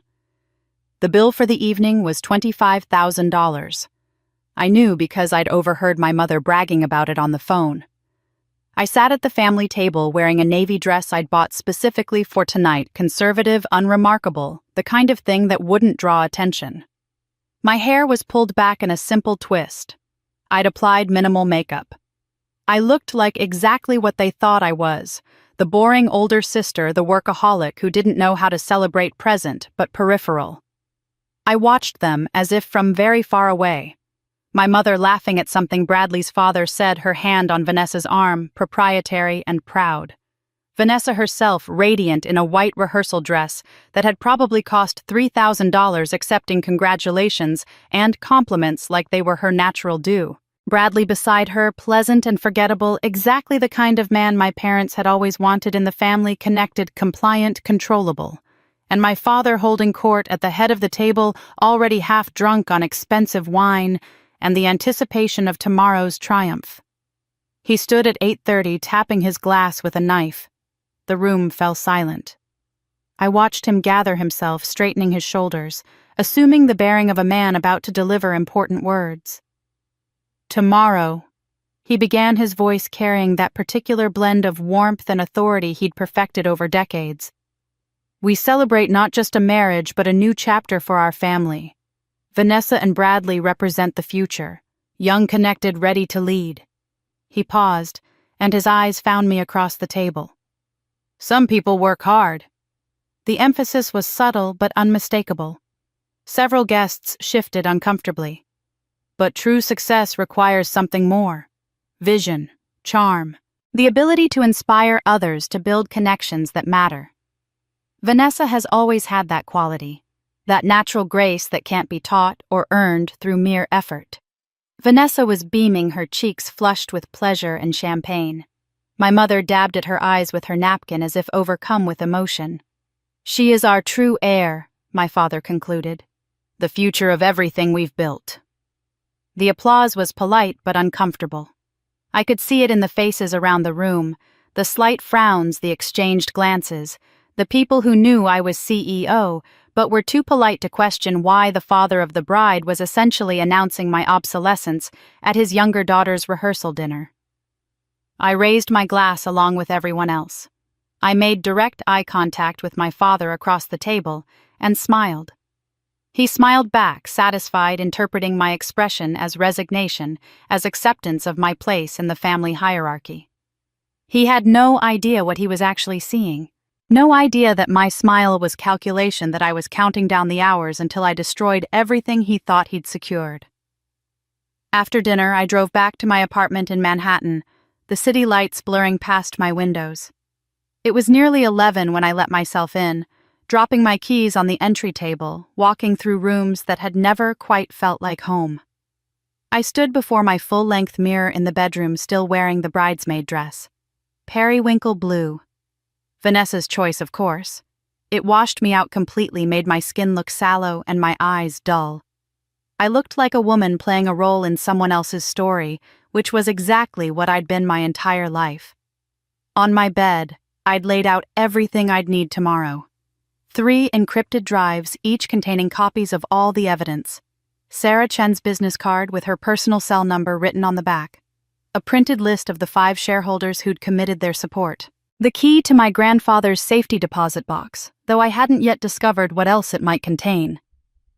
The timeline ran through my head like a military operation. 3 p.m. my father's announcement. 3:15 my response. 3:30 the evidence presentation. 4 p.m. formal notice of emergency shareholder meeting delivered to all parties. 5 p.m. the meeting convenes. 7 p.m. the vote. By the time the wedding cake was being cut, my parents would be removed from all company positions, their reputations destroyed, their carefully constructed plan in ruins. I'd planned everything perfectly. Every detail, every contingency, every possible objection anticipated and countered. So why were my hands shaking? I poured a glass of red wine and carried it to the window. My apartment overlooked Central Park, 14 stories up. The trees' dark shapes against the glow of the city. I stood there in that ridiculous dress holding my wine and let myself think about things I'd been avoiding for 3 months. My mother teaching me to ride a bike when I was 6, running beside me in the driveway, her hand steady on my back. My father carrying me on his shoulders through the Museum of Natural History when I was 5, lifting me up so I could see the dinosaurs. Were those memories real? Had they ever actually loved me? Or had even those moments been performances, investments in a daughter they were already planning to discard when she was no longer useful? I allowed myself 10 minutes. 10 minutes to grieve not for who my parents actually were, but for who I'd spent 36 years wishing they could be. 10 minutes to mourn the family I'd never actually had, the childhood I'd invented in my head to make the reality bearable. Then I drank the rest of my wine, set the glass down, and closed that door forever. My phone buzzed at 11. Text from David Park. They just contacted me, offering $500K for copies of your questionable decisions. I'm sending them fake documents tomorrow. Another text, this one from Richard Crawford. Ready when you are. Your grandfather would be proud. Marcus Chen. This better be worth it. I typed one message and sent it to all 3. Tomorrow, 3:15 p.m., wait for my signal. Then I called Sarah Chen. Any last-minute advice? I asked. Her voice was steady professional, the voice of someone who'd done this before. Yes. Don't let emotion make you hesitate. You have the truth. Use it. They're going to try to make you feel guilty like you're the villain. Remember, you're not doing this to them. They did this to themselves. You're just holding them accountable. What if I stopped, not sure how to finish the question. What if you... What? What if I'm becoming like them? Sarah was quiet for a moment. You're not. They betrayed someone who trusted them. You're protecting something they tried to steal. That's not the same thing. After we hung up, I stood at the window one last time, looking at my reflection in the dark glass. The woman staring back at me had cold eyes and a set jaw. She didn't look like the daughter who'd spent her life begging for approval. She looked like someone who could do what needed to be done. Tomorrow I would walk into that ballroom as Caroline Mitchell, dutiful older sister, forgettable bridesmaid woman who knew her place. By tomorrow evening, I would walk out as something else entirely. Someone harder. Someone free. Tomorrow their perfect stage would become my battlefield. The morning broke cold and clear over Manhattan, the kind of perfect May day that wedding planners pray for. I woke at 6, my body running on adrenaline rather than the 3 hours of sleep I'd managed. I showered, dried my hair, applied makeup with hands that were surprisingly steady. The woman in the mirror looked calm, composed, ready for a celebration. She looked nothing like someone planning a massacre. The Plaza Hotel's Crystal Ballroom at 2 p.m. was a study in opulence designed to overwhelm. Sunlight poured through 18-foot windows, refracting through Waterford crystal chandeliers that hung like frozen fireworks from the ceiling. Each chandelier was worth $100,000. There were 6 of them. The floral arrangements towered 12 feet high, cascades of white orchids, roses, and peonies that filled the room with their heavy perfume. Each centerpiece cost $3,000. There were 30 of them. A string quartet played Vivaldi near the altar, the notes floating over the murmur of 200 guests, settling into chairs covered in white silk with gold sashes. The aisle runner was hand-woven lace that would be destroyed after a single use. The ceiling had been draped in white silk to soften the room's natural grandeur. Every detail screamed money status permanence. The guest list read like a directory of New York power. 3 senators, 1 from each party, careful to maintain bipartisan social connections. 2 Fortune 500 CEOs whose companies did business with Mitchell and Associates. The mayor's chief of staff. 75 shareholders and company executives, including every member of the board. Society columnists from 3 major publications. Photographers from Town and Country and Vogue. This wasn't just a wedding. It was a political announcement, a social declaration, a stage set for exactly what my father intended. I stood at the back of the room with the other bridesmaids women I'd met exactly twice during dress fittings, friends of Vanessa's whose names I'd already forgotten. The music changed. Everyone stood. And Vanessa appeared. She looked objectively like a fairy tale princess. The Vera Wang gown had cost $50,000 and every penny showed. Crystal beading caught the light as she moved, creating the illusion that she was made of starlight. The cathedral train flowed behind her like water held by two child attendants in matching silk. Her veil was antique lace, supposedly worn by our grandmother, though I'd never seen it before. She was radiant, genuinely happy, smiling at Bradley with real affection as she walked down that absurdly expensive aisle runner. Bradley waited at the altar in his Tom Ford tuxedo, and when I saw his face, I realized something I hadn't expected. He actually loved her. It was there in his eyes, in the way his breath caught when he saw her, in the stupid grin he couldn't quite control. He was a mediocre investment banker who'd been handed every advantage, but he loved my sister. And in that moment, I felt an unexpected twist of something in my chest. The ceremony was traditional, beautiful in its predictability. The officiant spoke about love, partnership, building a future together. Vanessa and Bradley exchanged vows they'd written themselves, promising to support and cherish each other. They meant it, I thought. This part was real, even if everything around it was performance. I stood behind Vanessa as maid of honor, holding her bouquet, my face serene, and for just a moment I let myself feel it, that old, familiar longing. Not for Bradley, not for marriage itself, but for the possibility of a world where Vanessa and I could have been real sisters. Where we could have giggled together getting ready this morning. Where she might have asked my advice, shared her nervousness, wanted me beside her, because she loved me, not because tradition demanded a maid of honor. The moment passed. I checked my watch, 2:47 p.m. In 13 minutes, cocktail hour would begin. In 73 minutes, everything would change. The reception began at 3 p.m. sharp. The ballroom had been transformed during the ceremony, the chairs cleared, tables arranged, uplighting in gold washing the walls. A 12-piece band played jazz standards near the dance floor. Waiters circulated with champagne and hors d'oeuvres that probably cost $50 per bite. Wagyu beef on brioche, lobster tail with caviar, chocolate truffles dusted with actual gold leaf. I moved through the crowd like a ghost haunting her own life. People congratulated me on my sister's marriage. They admired the venue, the flowers, the bride's dress. No one mentioned the company. No one acknowledged that I was CEO of the organization that employed half the people in this room. I was invisible again, reduced to my role as the bride's sister, as if that were my only relevance, my only value. I found Richard Crawford near the bar. He was 72 years old, wearing a gray suit that had probably been custom-made in London sometime in the 1990s. He held a glass of scotch and watched the crowd with eyes that missed nothing. "Ready," he whispered when I stood beside him. I nodded once. Across the room, Marcus Chen was checking his watch. He caught my eye and gave the slightest nod. Helen Zhang sat at a nearby table, her phone in her lap, her posture alert despite her age. David Park had positioned himself at a table with other company executives, looking relaxed and convivial, giving no indication that he'd spent the past month feeding my parents carefully constructed lies. Everything was in position. All the pieces were on the board exactly where they needed to be. At 3:12 p.m., I saw my father moving toward the stage where the band was playing.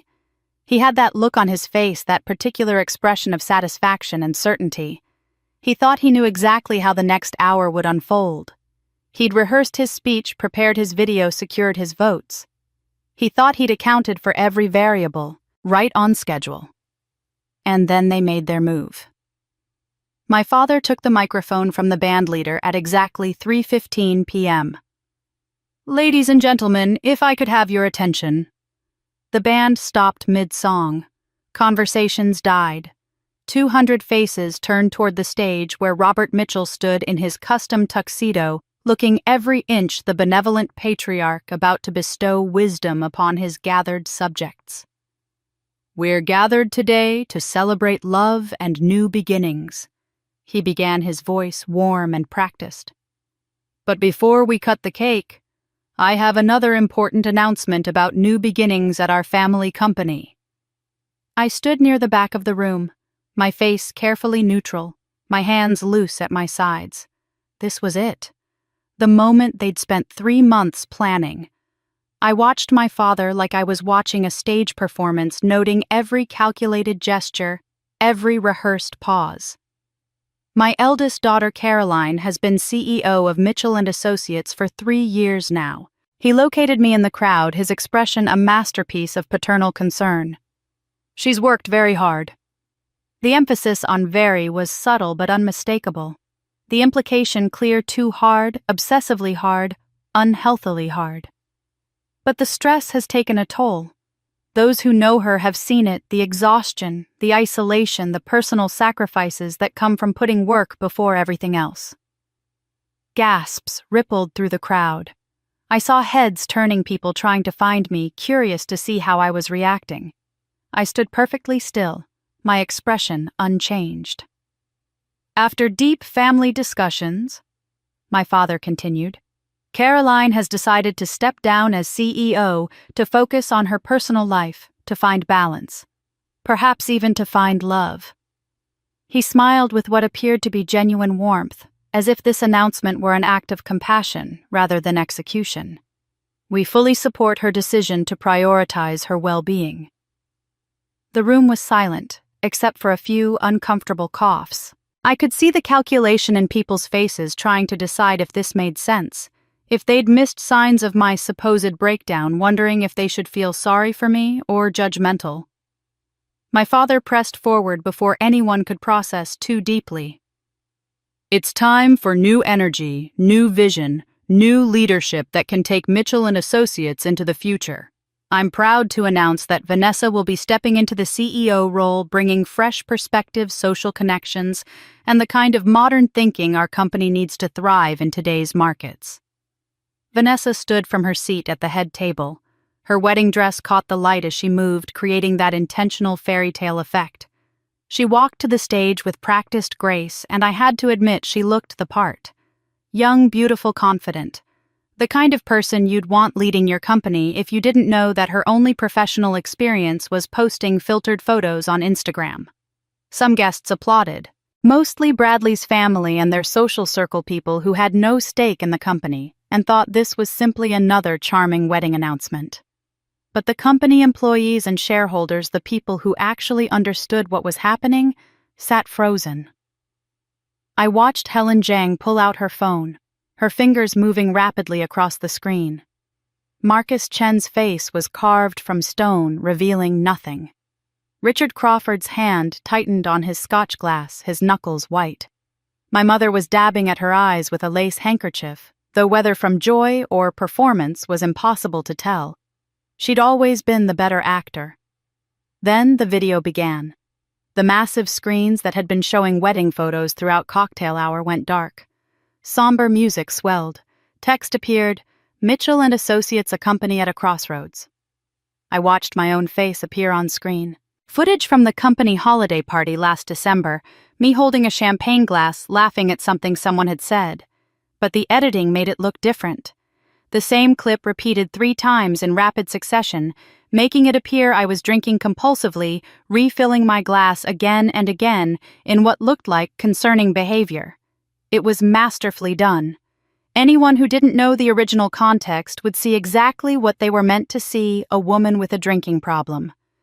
More footage. Me at board meetings looking tired. The clips were real.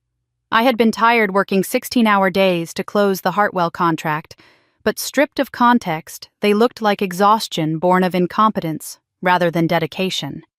Me walking out of my office carrying file boxes. I'd been taking work home that night, but edited this way it looked like I was leaving in disgrace, already packing up my professional life. Then the voiceovers began. Concerned employees speaking in hushed, worried tones. She seemed increasingly erratic. We never knew what mood she'd be in. She was never around when we needed her. Always traveling, always absent. We were worried about the company's future. Honestly, we were worried about her. I recognized none of the voices. They were actors paid $5,000 each according to what I'd overheard that night in my father's study, but they sounded convincing, troubled, sincere. By the time the video ended, the room was thick with murmurs. I could feel the shift in energy, the way public opinion was being manufactured in real time. Some guests were looking at me with pity. Poor Caroline worked herself into a breakdown. Others with judgment, irresponsible, unstable. Perhaps they'd never trusted her leadership anyway. My father's voice cut through the noise. We love Caroline and want what's best for her. Today is about supporting her decision to step back to heal, to find herself again. He was still smiling, that warm, compassionate smile. Let's all wish her well on this new journey. The room was silent, waiting. 200 pairs of eyes found me standing near the back, the failed CEO in the ugly bridesmaid dress. The cautionary tale about women who prioritize career over family, the daughter who'd finally been put in her proper place. This was the moment I was supposed to break. Supposed to cry or flee or stand there paralyzed with humiliation while they completed my destruction. But instead of breaking, I rose. I walked through the silent crowd toward the stage. My heels clicked on the marble floor, each step echoing in the absolute quiet. I wasn't hurrying. I wasn't running. I moved with the deliberate pace of someone who knew exactly what she was doing. 200 people watched me climb the 3 steps to the stage. I stood next to my father for a moment, close enough to smell his cologne, the same scent he'd worn my entire life. He was smiling, certain this was my graceful exit, my public acceptance of defeat. I took the microphone from his hand. He released it willingly. My voice when I spoke was clear and calm, almost gentle. Thank you, Father, for that creative introduction. You're right about one thing today is about new beginnings. I paused. The room leaned forward, 200 people holding their breath. I am here to announce my resignation as CEO of Mitchell & Associates, effective immediately. The words landed like a physical blow. My mother exhaled audibly from her seat, a sound of pure relief. Vanessa's face transformed, glowing with triumph, with vindication, with the certainty that she'd finally gotten what she always deserved. My father's shoulders relaxed. His smile broadened. They'd won. It was over. I saw the devastation ripple through the shareholders and employees. Helen Zhang's face fell. 2 executives from the operations team looked at each other in horror. Richard Crawford actually started to stand, confusion and anger warring on his 72-year-old face. This wasn't the plan. What was I doing? I held up one hand. Wait. But before I step away from the company my grandfather built, I want to honor his memory. Many of you knew James Mitchell. You knew his values, his vision, his integrity. On the massive screens behind me, the character assassination video disappeared. In its place, photographs of my grandfather began to appear. Images I'd selected carefully over the past 3 weeks, pulled from company archives and family albums. My grandfather in 1952, standing in front of the original factory, young and determined. My grandfather on the factory floor in 1978, sleeves rolled up, talking to workers whose names he knew by heart. My grandfather receiving the Manufacturing Excellence Award in 1995. My grandfather shaking hands with employees at the company's 50th anniversary celebration. The mood in the room shifted. People's faces softened. This seemed graceful, appropriate. A loving tribute from a daughter honoring the man who'd built everything.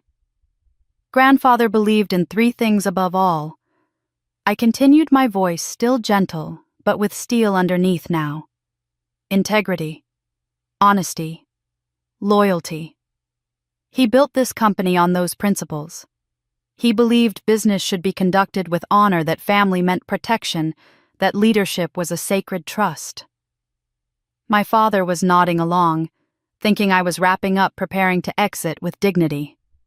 He left me something before he died, something important. I'd like to share it with all of you, especially those of you who knew him and loved him. I turned to signal the audio-visual team. The 2 technicians looked at my father, uncertain. Robert made a sharp, cutting motion with his hand. Stop this. Stop this now. But the lead technician, a union man named Marcus Rodriguez, whose job I'd protected during the recession when my father wanted to outsource AV services, caught my eye and nodded. He owed me. And he remembered. Static filled the ballroom's sound system.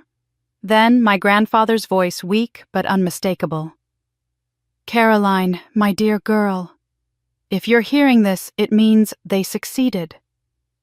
200 people froze. A dead man was speaking. "I'm recording this in November 2009. Your parents visit me every day now, pressuring me. They bring lawyers, documents, papers to sign. They say you don't need the money, that you're strong, that you'll be successful on your own. They say Vanessa needs protection, needs security."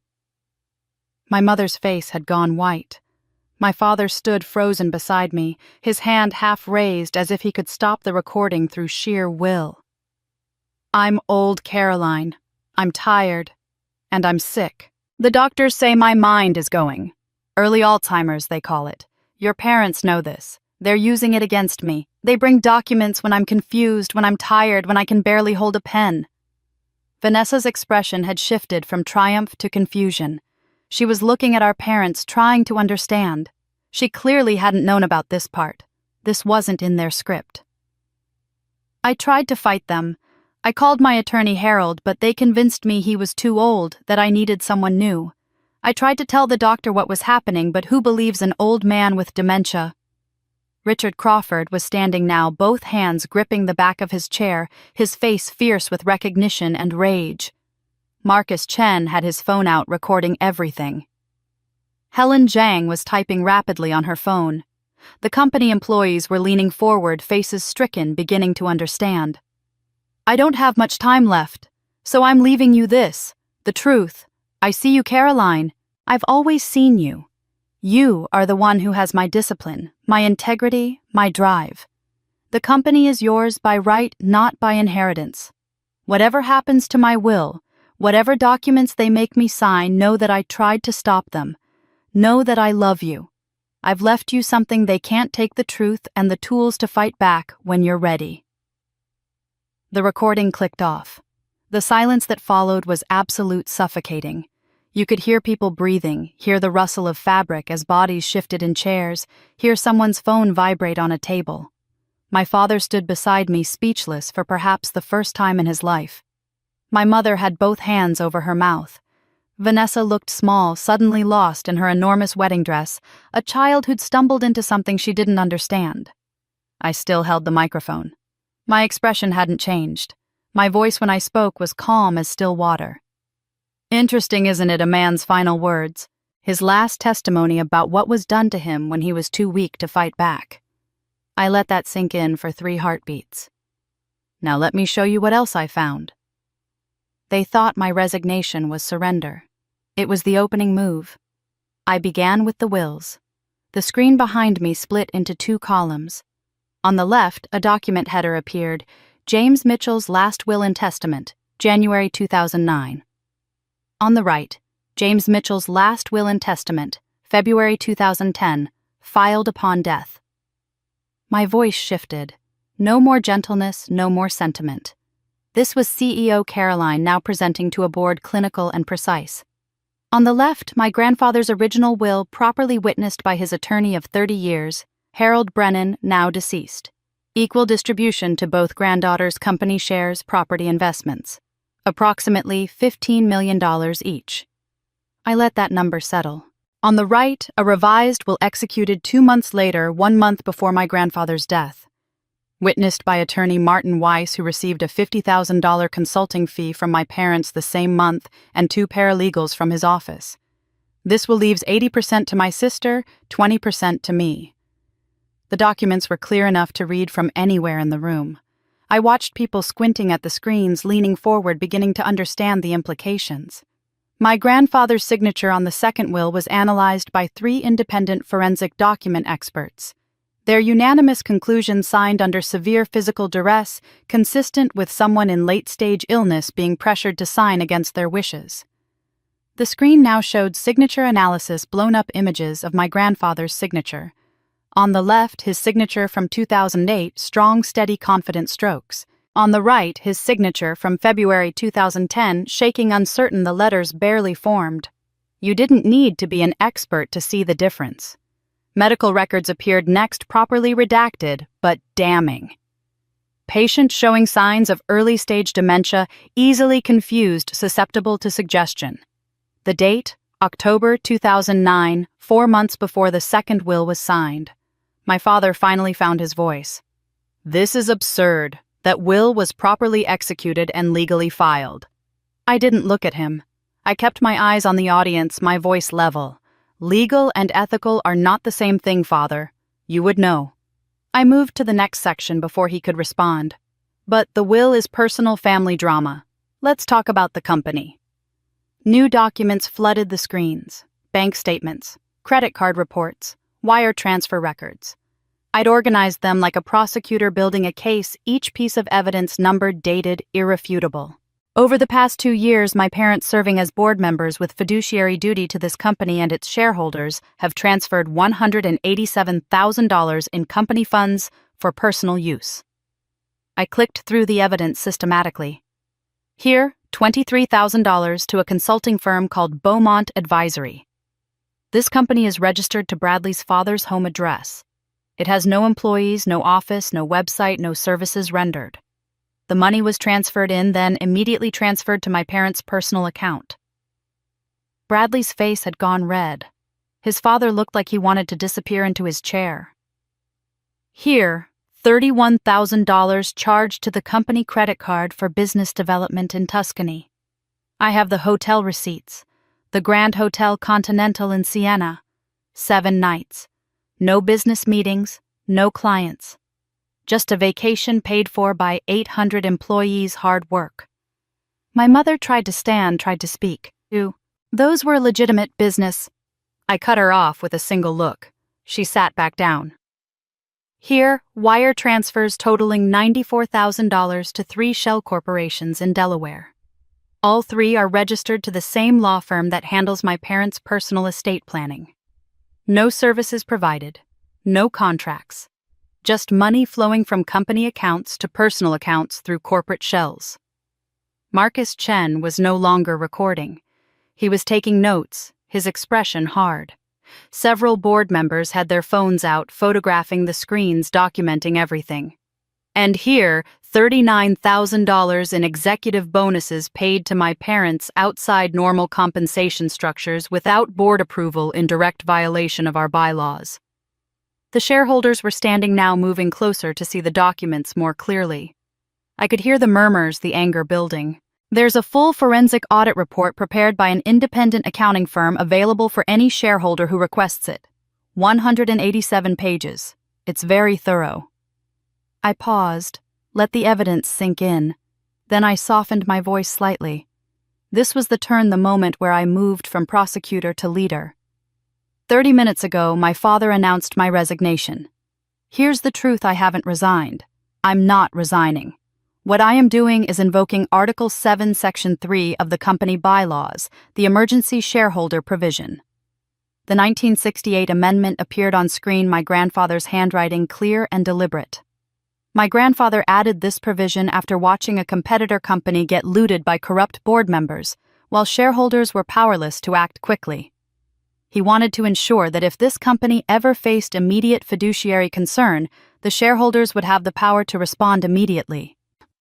I read the key passage. In the event of immediate fiduciary concern or evidence of breach of duty by board members, shareholders representing 40% or more of voting shares may petition for an emergency board review. I looked out at the crowd, found the faces I needed. I have secured commitments from shareholders representing 42% of voting shares. We are formally requesting an emergency board meeting pursuant to this provision. Richard Crawford stood, his 72-year-old voice clear and strong. I, Richard Crawford, representing 10% of voting shares, second this motion and demand immediate board review. Helen Zhang rose. Helen Zhang, 8% voting shares. I support this motion. Marcus Chen stood, his expression unreadable. Marcus Chen, 12% voting shares. supporting. Two other shareholders, Michael Torres and Patricia Wu, stood as well, their 1% each, suddenly crucial, suddenly powerful. My voice remained steady. Under this provision, standard notice periods are waived when prima facie evidence of breach is presented, which it has been. All shareholders are hereby formally noticed. Emergency board meeting will convene in 72 hours, May 15th at 2 p.m. at company headquarters. All voting shareholders will receive formal written notice within 24 hours. I set down the microphone with deliberate care, and in the silence that followed, I walked off the stage, and one by one they stood. The wedding reception disintegrated within minutes. Vanessa ran from the ballroom, her $50,000 dress trailing behind her crystal beading, catching the light one last time. Bradley chased after her, looking confused and devastated, a groom abandoned at his own reception. My mother collapsed into a chair near the head table, hyperventilating, her face buried in her hands. Two of her society friends rushed to her side, but I noticed they kept their distance, careful not to be photographed too close to the scandal. My father came at me as I descended the stage steps. "You ungrateful!" Richard Crawford materialized between us, his 72-year-old body suddenly solid as a wall. "Don't say another word, Robert. There are 200 witnesses here, and several of them are attorneys. Anything you say right now will be used against you." Security guards appeared at the edges of the ballroom. I'd alerted them hours earlier, just in case, told them there might be a disruption that required intervention. They moved in smoothly, professionally, positioning themselves to prevent any physical altercation. Guests were already leaving, gathering coats and purses, whispering to each other. I watched the exodus, people I'd known for years, colleagues, clients, family, friends, all fleeing like the ballroom was on fire. By 4 o'clock, the crystal ballroom was empty except for the wedding planners and catering staff who stood among the abandoned centerpieces looking shell-shocked. By 6 p.m., it was on Twitter. Someone had recorded parts of the confrontation on their phone. The hashtag was already trending, CEO Revenge. By 8 p.m., Business Insider had published a story, not the one my parents had leaked, but a new one. CEO exposes parents' alleged fraud at sister's wedding. By midnight, it had gone national. Cable news was running segments. My face was everywhere. The next 3 days were chaos compressed into 72 hours. My parents hired Thompson and Associates exactly as I'd predicted. 5 attorneys, all expensive, all known for aggressive tactics. They filed an emergency injunction Tuesday morning, trying to stop the board meeting, claiming improper notice and procedural violations. Sarah Chen was in court by Tuesday afternoon, countering with the exact bylaw language, citing precedent from a 1974 Delaware corporate case where similar emergency provisions had been upheld. The judge, a woman in her 60s who'd spent 20 years in corporate law, read the bylaws, read the precedent, and denied the injunction. "The language is clear," she said. "The procedures were followed. The meeting will proceed as scheduled." Shareholders received their formal notices by courier and email Tuesday evening. By Wednesday morning, the media had camped outside company headquarters. I gave one statement standing on the steps with Sarah beside me. "This is about protecting my grandfather's legacy and the 800 employees who depend on this company's integrity." Then I went inside and didn't come out. Thursday arrived. May 15th, 2 p.m. The company's main conference room had a capacity of 40 people. We packed in 23 voting shareholders, their attorneys, a court-appointed secretary, and a notary public. Reporters waited in the lobby. They weren't allowed in, but everything would be public record. My parents sat on one side of the long table with their 5 Thompson and Associates attorneys. I sat on the other side with Sarah Chen and her paralegal. The room smelled like expensive cologne and fear. Thomas Whitney, our longest-serving independent board member at age 69, took his seat at the head of the table. He was known for being unflappable, the kind of man who'd navigated 40 years of corporate governance without ever raising his voice. He opened the meeting with bureaucratic precision. "This emergency meeting has been properly called under Article 7, Section 3 of the company bylaws. We're here to review evidence of alleged fiduciary breach and vote on appropriate actions. James Thompson." My parents' lead attorney argued for 30 minutes. He was good, polished, aggressive, charismatic. He called the procedures improper, the evidence questionable, the whole thing a personal vendetta from an emotionally unstable CEO who couldn't handle family conflict. He painted me as vindictive as someone weaponizing corporate procedures for personal revenge.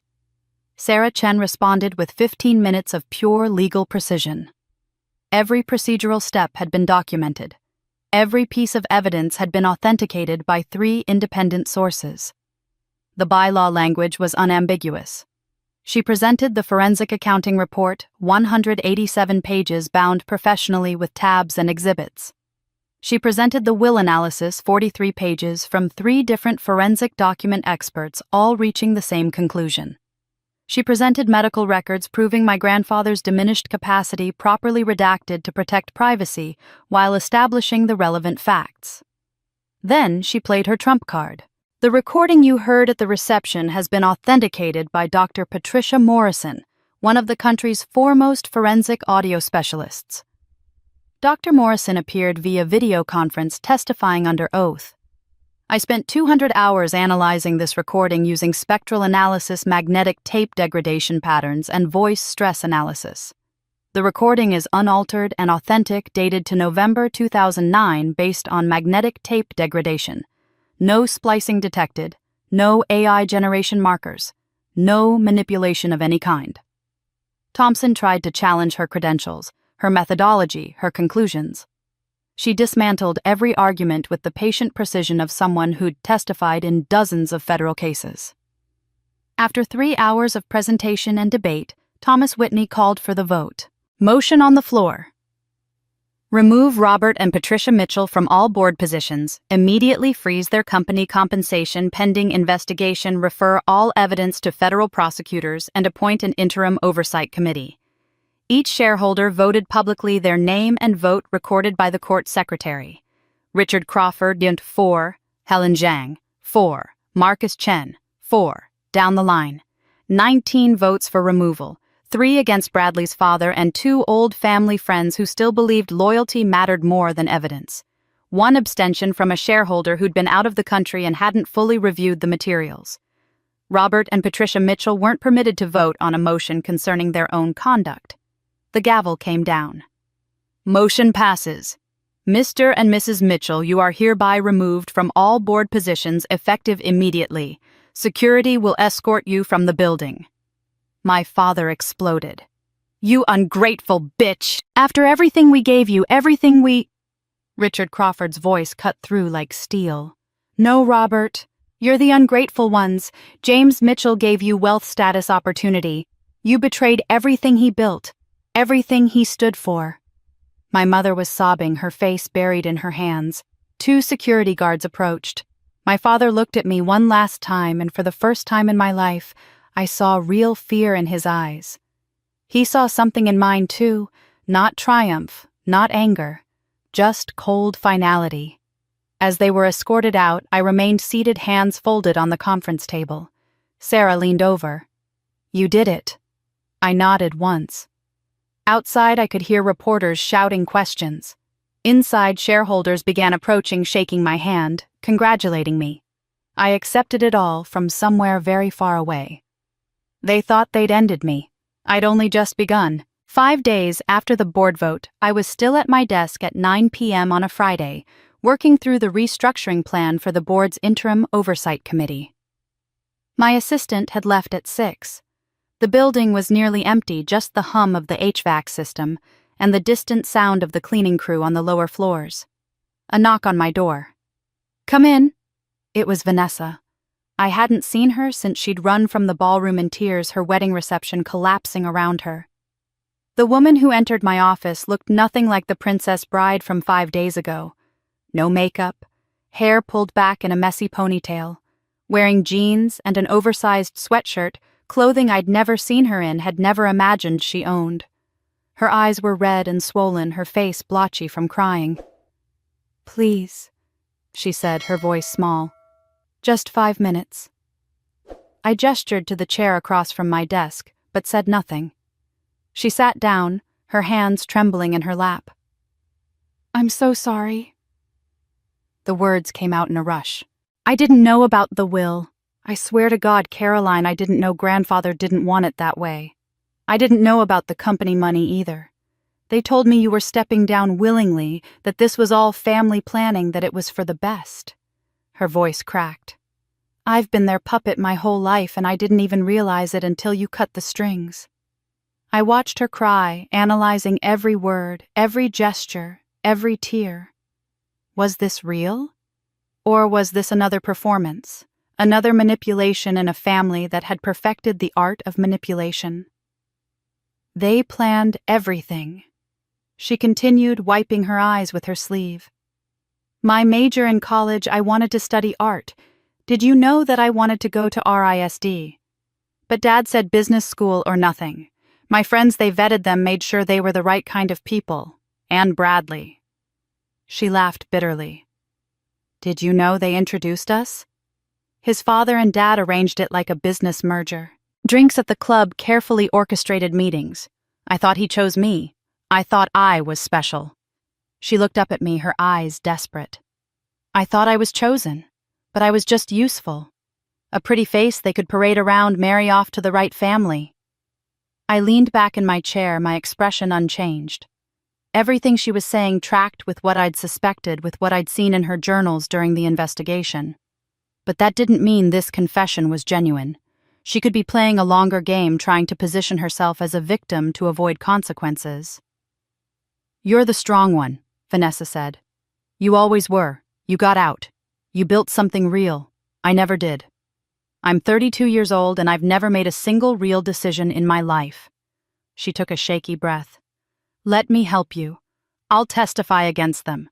I'll tell the prosecutors everything I know about their finances, their plans, the shell companies they set up. I'll give statements. I'll sit for depositions, whatever you need. Her voice became pleading. Just please don't destroy me in this. I know I participated. I know I was part of it, but I didn't understand what I was part of. I'll cooperate completely. I'll give back the inheritance money, all of it. I'll do whatever you need. The smart play was obvious. Vanessa's testimony would be devastating to our parents. An insider willing to detail their financial schemes, their manipulation tactics, their private conversations. Sarah would kill for this kind of witness. But could I trust her? Could I trust anyone from this family? I need time to think about this, I said finally. Leave your number with my assistant on Monday. Thank you. Vanessa stood, relief flooding her face. Thank you for even considering. I haven't decided anything. I cut her off. Go home, Vanessa. She nodded and left, closing the door quietly behind her. I sat in my dark office, the only light coming from my desk lamp and the glow of the city through the windows. I stared out at Manhattan, at the thousands of lit windows representing thousands of lives, and wondered if that had been genuine remorse or if my family was simply incapable of being genuine about anything. The weekend passed. I didn't call Vanessa. I didn't make any decisions. Monday morning, I arrived at my office at 8 a.m. to find Sarah Chen already there, sitting in my reception area with her briefcase and a grim expression. They're suing you. She followed me into my office and dropped a 74-page document on my desk. Mitchell v. Mitchell. I flipped through it, my jaw tightening with every page. Defamation, intentional infliction of emotional distress, conspiracy to commit fraud, unauthorized access to confidential information, breach of fiduciary duty. They were seeking $50 million in damages. Connecticut filing, Sarah said, reading over my shoulder. They're hoping for home court advantage with judges who've known them for years. I kept reading. The claims were absurd, but dangerous. They were arguing I'd fabricated evidence, manipulated shareholders, conducted an illegal audit, and staged the wedding confrontation specifically to cause maximum emotional harm. They painted me as a vindictive daughter who'd weaponized corporate procedures for personal revenge. This is desperate, Sarah said, but it's also dangerous. If even one claim sticks, if a jury believes even part of their narrative, it damages your credibility permanently. And they've retained Thompson and Associates, the same firm they used for the board meeting. These people play dirty. They'll depose everyone you know. They'll subpoena every email, every text message, every communication you've had for the past 5 years. They'll drag your personal life through discovery looking for anything that makes you look unstable or vindictive. This will be brutal. I set down the lawsuit and looked at Sarah. My voice was calm, steady. Then we fight brutally back. File a countersuit for the $187,000 in fraud. Add tortious interference with corporate governance. Add fraud in the inducement regarding the will. Make discovery go both ways. I want every email, every text, every financial record they have for the past 10 years. And file a motion to move this case to New York. We have home court advantage here, and I'm not playing on their turf. Sarah's expression shifted, a small smile playing at the corners of her mouth. Now you're thinking like a lawyer. I've been thinking like a CEO, I said. But I'm learning. They'd lost the company, but the war had just begun. The media explosion happened faster than even Sarah had predicted. Within a week, the story had jumped from business publications to mainstream news. CNN ran a primetime segment titled "Family Business Torn Apart by Inheritance Battle," complete with dramatic music and split-screen photos of me and my parents. The New York Times published a 5,000-word feature, "When Success Breeds Resentment, the Mitchell Family Saga." I read it over coffee one morning and barely recognized the people they were describing. Twitter became a battlefield.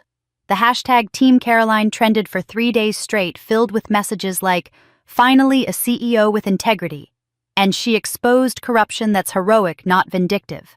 But Team Mitchell trended just as hard.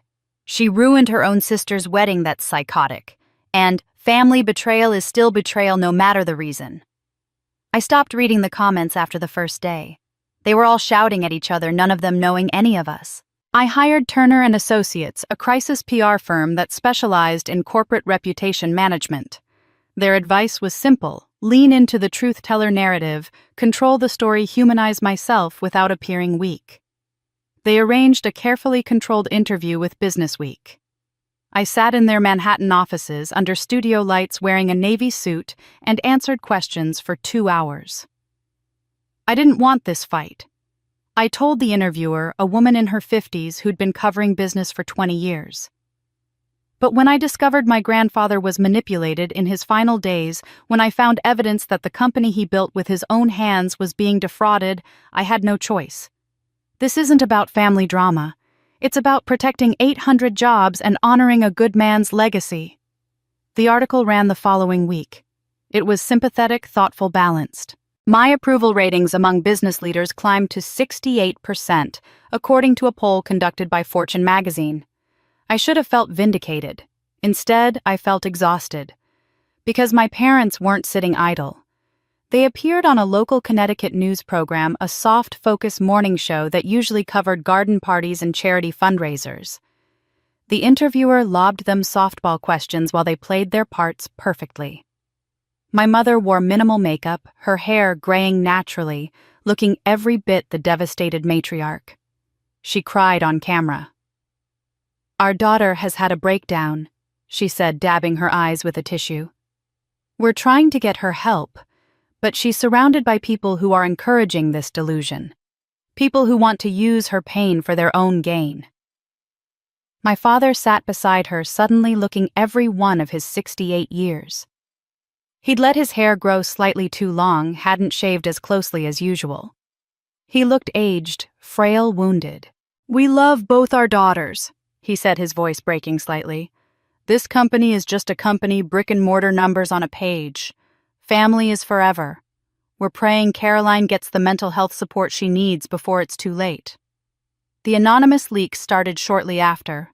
Sources close to the family told tabloids about my obsessive work habits, my inability to maintain relationships, my controlling personality. The Daily Mail ran a piece with the headline, "Lonely CEO's Revenge Did Career Obsession Drive Caroline Mitchell to Destroy Her Family." The article included unflattering photos of me leaving the office at midnight looking haggard under the parking garage lights. My PR firm pushed back with facts, company growth numbers, employee testimonials, the forensic audit report. But facts were boring. Emotions stuck. The narrative was shifting and I could feel it slipping away from me despite everything I'd proven. 3 weeks into the legal battle, I noticed something else wrong. Details from my private strategy sessions with Sarah were appearing in my parents' legal filings. Arguments I'd planned to make were being preemptively countered. Evidence I intended to introduce was being challenged before I'd even mentioned it publicly. Someone was leaking information, and they had access to my most confidential planning. I narrowed down the suspects. My assistant Jessica had been with me for 5 years and had access to my calendar, my emails, everything. David Park knew all the financial details and had been in most strategy meetings. Sarah's paralegal, a recent law school graduate named Amy Chen, was young, underpaid, and potentially vulnerable to bribes. I set 3 careful traps. I told Jessica about a planned deposition of a former board member, giving her a specific false date and time.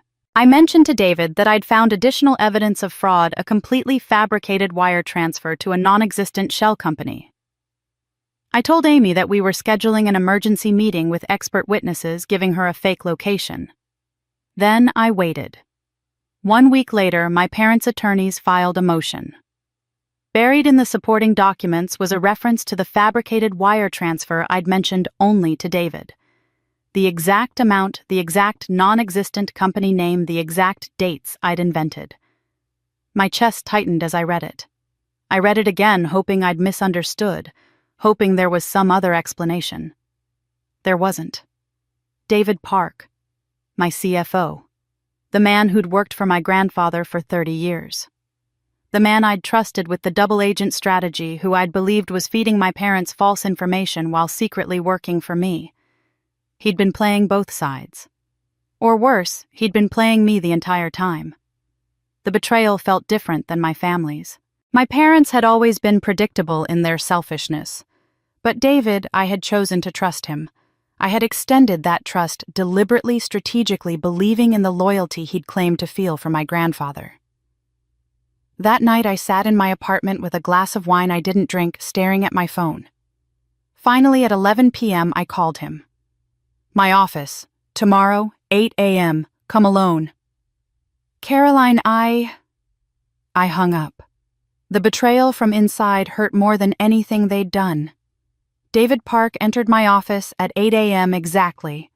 I was standing at the window with my back to him, arms crossed, watching the morning traffic crawl down Fifth Avenue. The city was waking up, oblivious to the confrontation about to happen 40 stories above it. "Close the door," I said without turning around. He did. The click echoed in the silent office. I let the silence stretch, let him stand there wondering what I knew how much trouble he was in. Finally, I turned. My eyes were ice. "I know you've been feeding information to my parents." David's expression didn't change. No shock, no denial, no scrambling for excuses. "Yes." Just that. One word.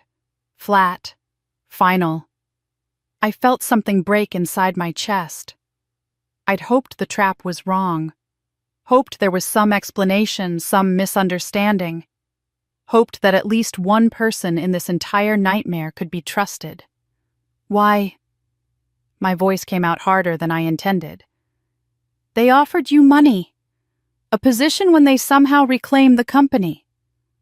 What was your price, David?" He cut me off, his voice sharp. "You think I'd betray you for money?" He walked to my desk, set down his laptop, opened it, and turned the screen to face me. "Look." On the screen, encrypted folders, dozens of them organized by date, files labeled with my parents' names, their attorneys' names, timestamps of communications. Every piece of information I gave them was false. David said, his voice steady and deliberate. Every document was misleading. Every timeline was wrong. Every strategy I suggested was designed to make them overconfident and lead them into legal traps.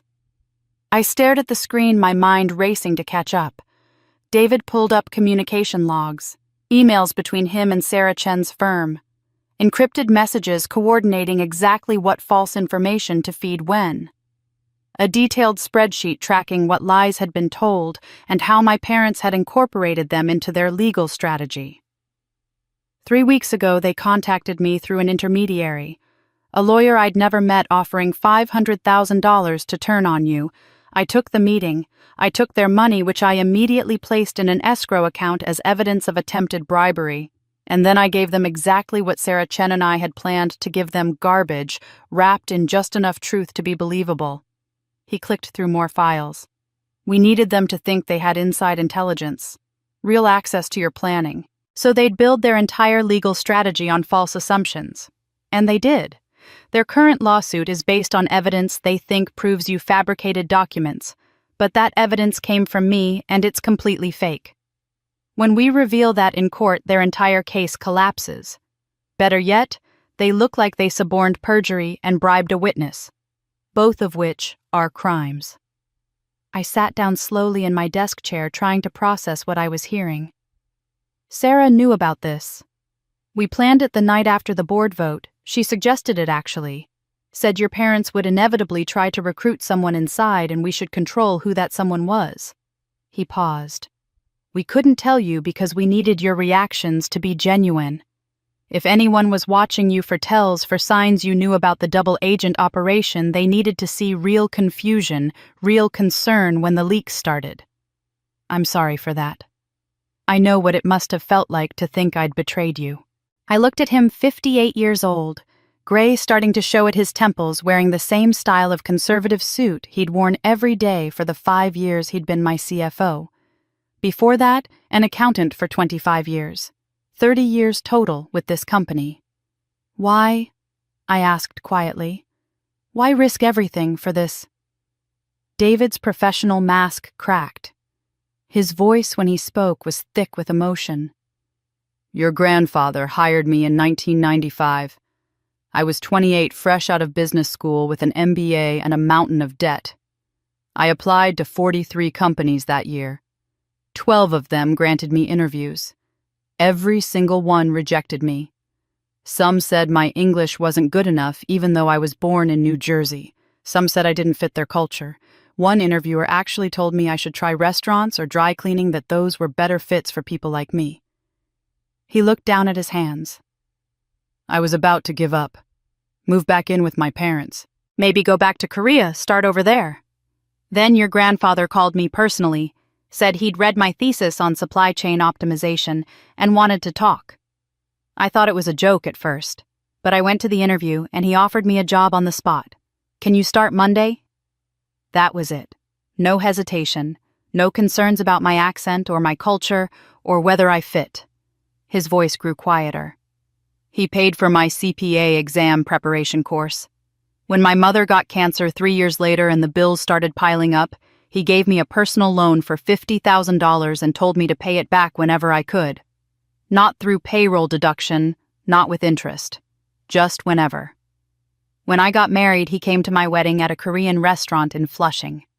My entire family still talks about it, this American CEO, this powerful man sitting at a table with my aunts and uncles trying kimchi for the first time, laughing and celebrating with us.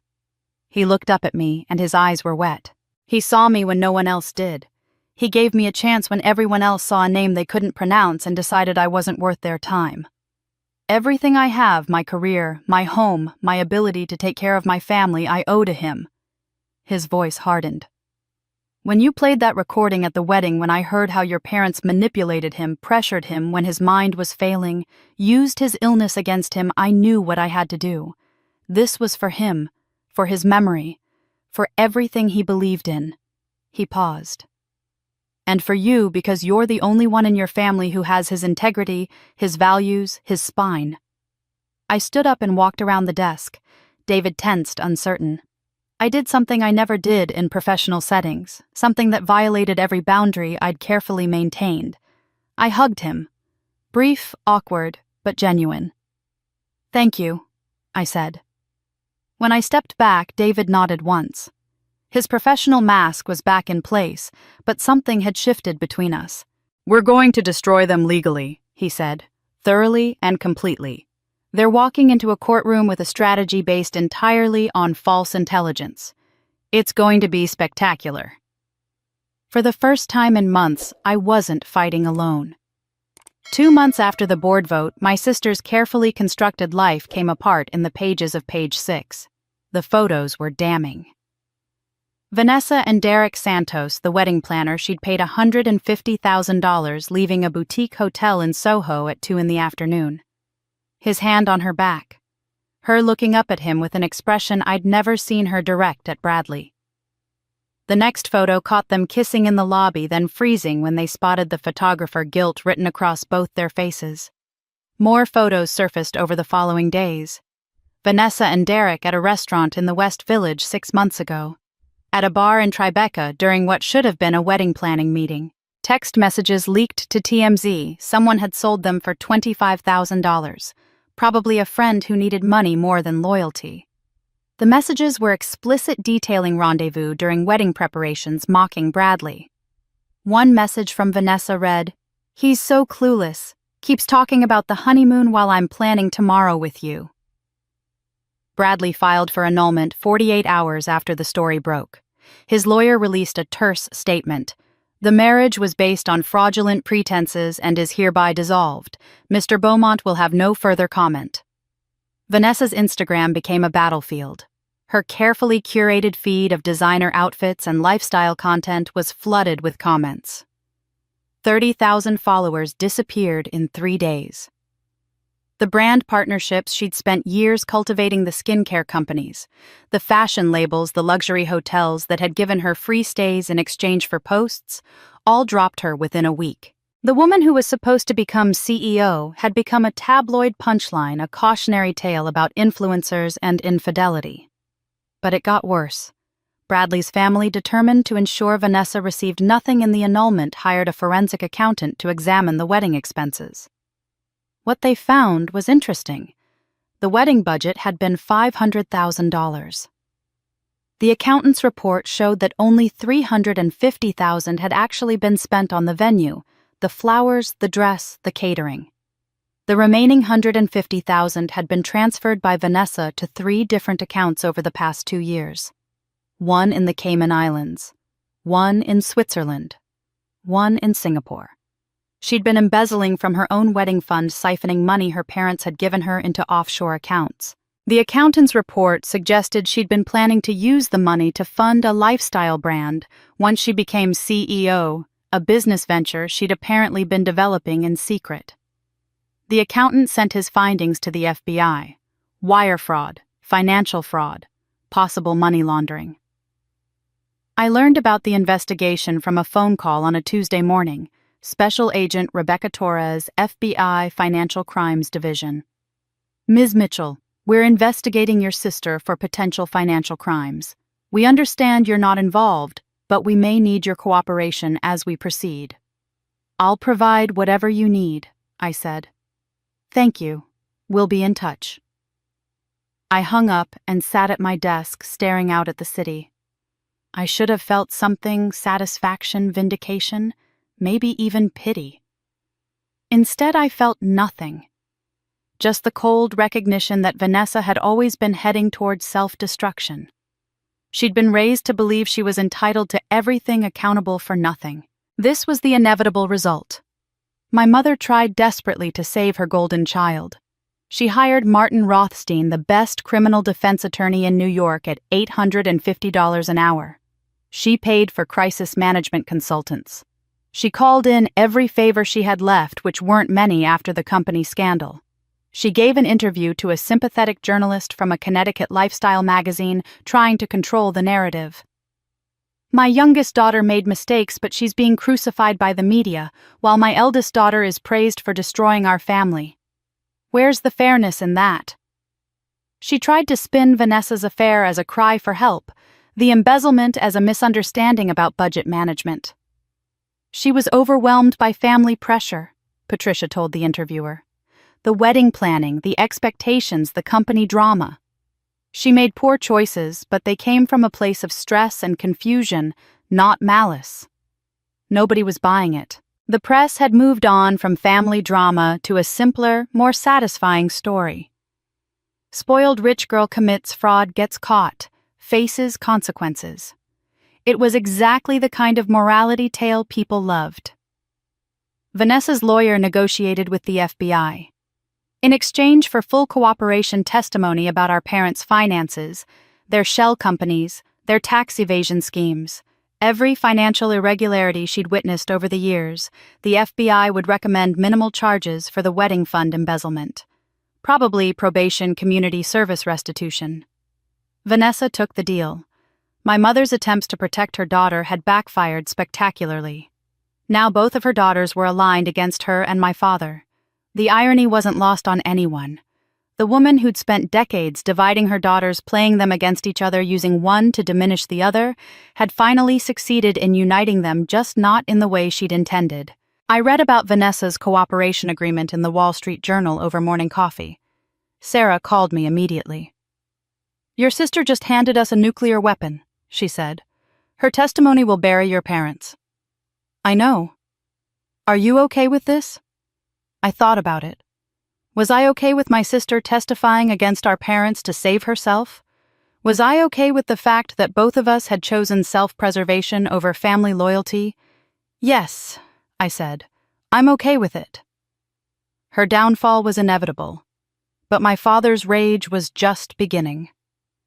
I was alone in my office at 7:15 on a Tuesday evening, reviewing third-quarter projections on my laptop, when my office door crashed open. My father stood in the doorway, breathing hard. He looked like he'd aged a decade in 3 months. Unshaven, his hair unkempt, his suit wrinkled in a way I'd never seen. His eyes were wild, unfocused, the eyes of a man who'd lost everything and had nothing left to lose. "You've destroyed everything." His voice was raw, shaking with rage. I stood slowly, my hand moving instinctively toward the panic button installed under my desk. The building was mostly empty cleaning crew, on the lower floors a security guard in the lobby who was supposed to prevent exactly this kind of breach. "You need to leave," I said, my voice steady. "Your mother is on antidepressants." He moved into the office and I could smell the alcohol on him. "Your sister's marriage is over. The FBI is investigating us. Our friends won't return our calls. Our attorneys are bleeding us dry. And for what? Your precious wounded pride. How did you get past security?" He laughed bitterly. $5,000. Everyone has a price, Caroline. Everyone can be bought. I thought I'd taught you that." I kept my hand near the panic button but didn't press it. Not yet. "Get out of my office." "Your office?" His voice rose. "This was supposed to be Vanessa's office. This whole company was supposed to be hers." For the first time in 36 years, my father told me the complete truth. "You were never supposed to be CEO." He said, his words tumbling out in a torrent of decades-old resentment. "The plan was always for you to be competent enough to maintain operations, to keep things running, and then step aside gracefully when Vanessa was ready. That was the deal your mother and I made before you were even born. First daughter, the workhorse. Second daughter, the legacy. You were supposed to know your place." The venom in his voice was ancient, carefully preserved, aged like fine wine. "But you had to be exceptional, didn't you? Had to work harder than everyone else had to prove yourself, had to make the board fall in love with you. You ruined everything by being too good at a job that was never meant for you." Something crystallized in my mind. "So you decided to take it from me by force, at my sister's wedding, in front of 200 people, to humiliate me into submission."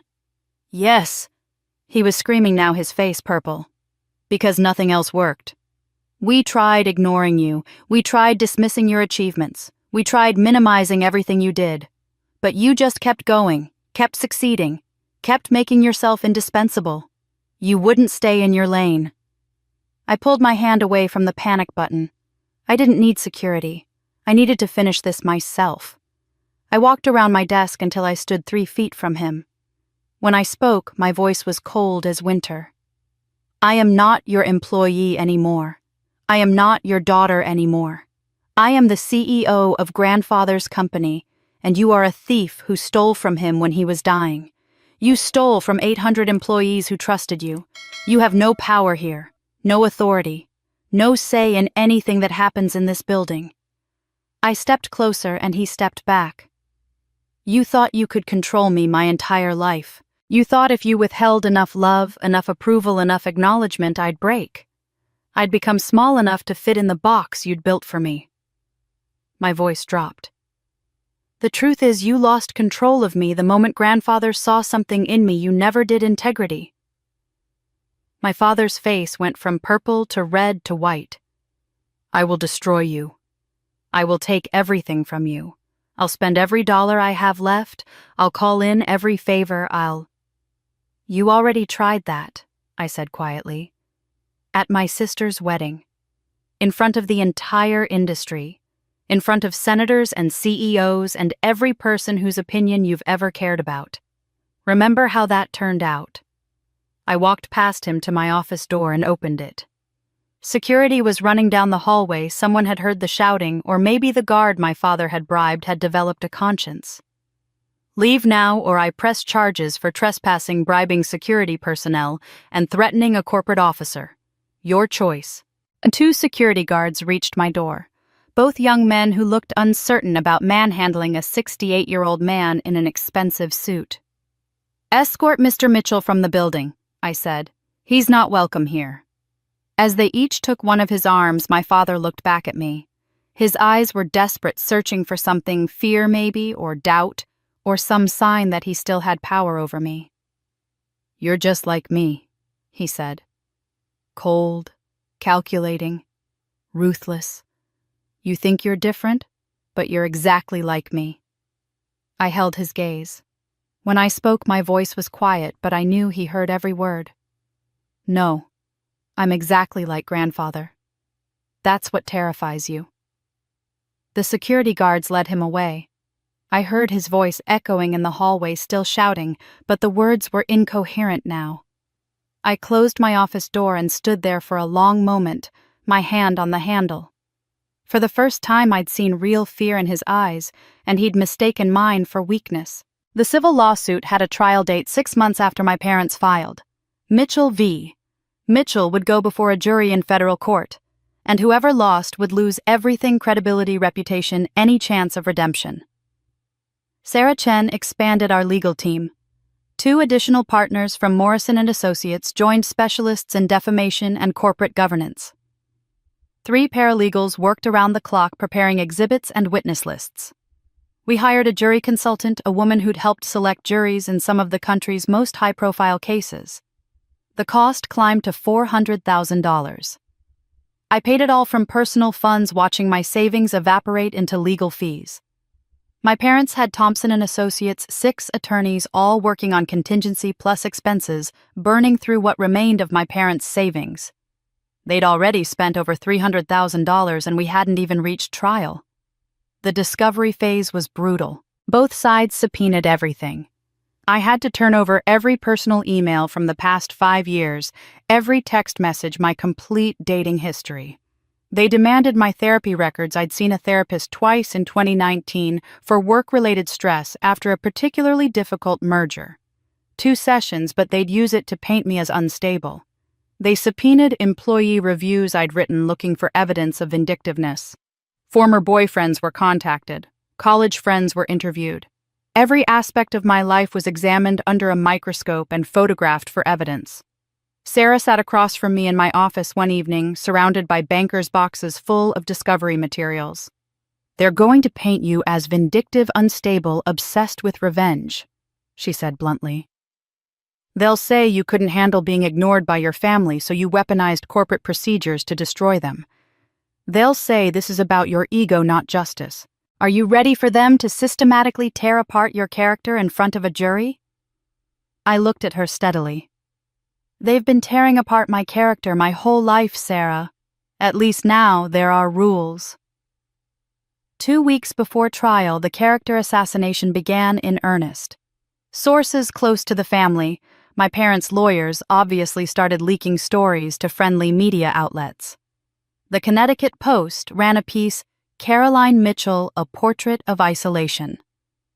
Anonymous sources described me as troubled, unable to maintain relationships, obsessed with proving myself to a family that had always loved her, but couldn't reach her through her walls of ambition. They dug up my college hospitalization. I'd been admitted for 48 hours during finals week my junior year, diagnosed with exhaustion and dehydration.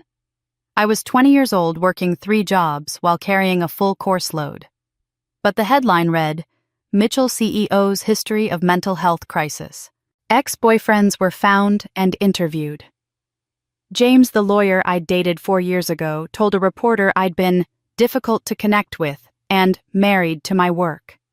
He wasn't wrong, but the context made me sound pathological rather than dedicated.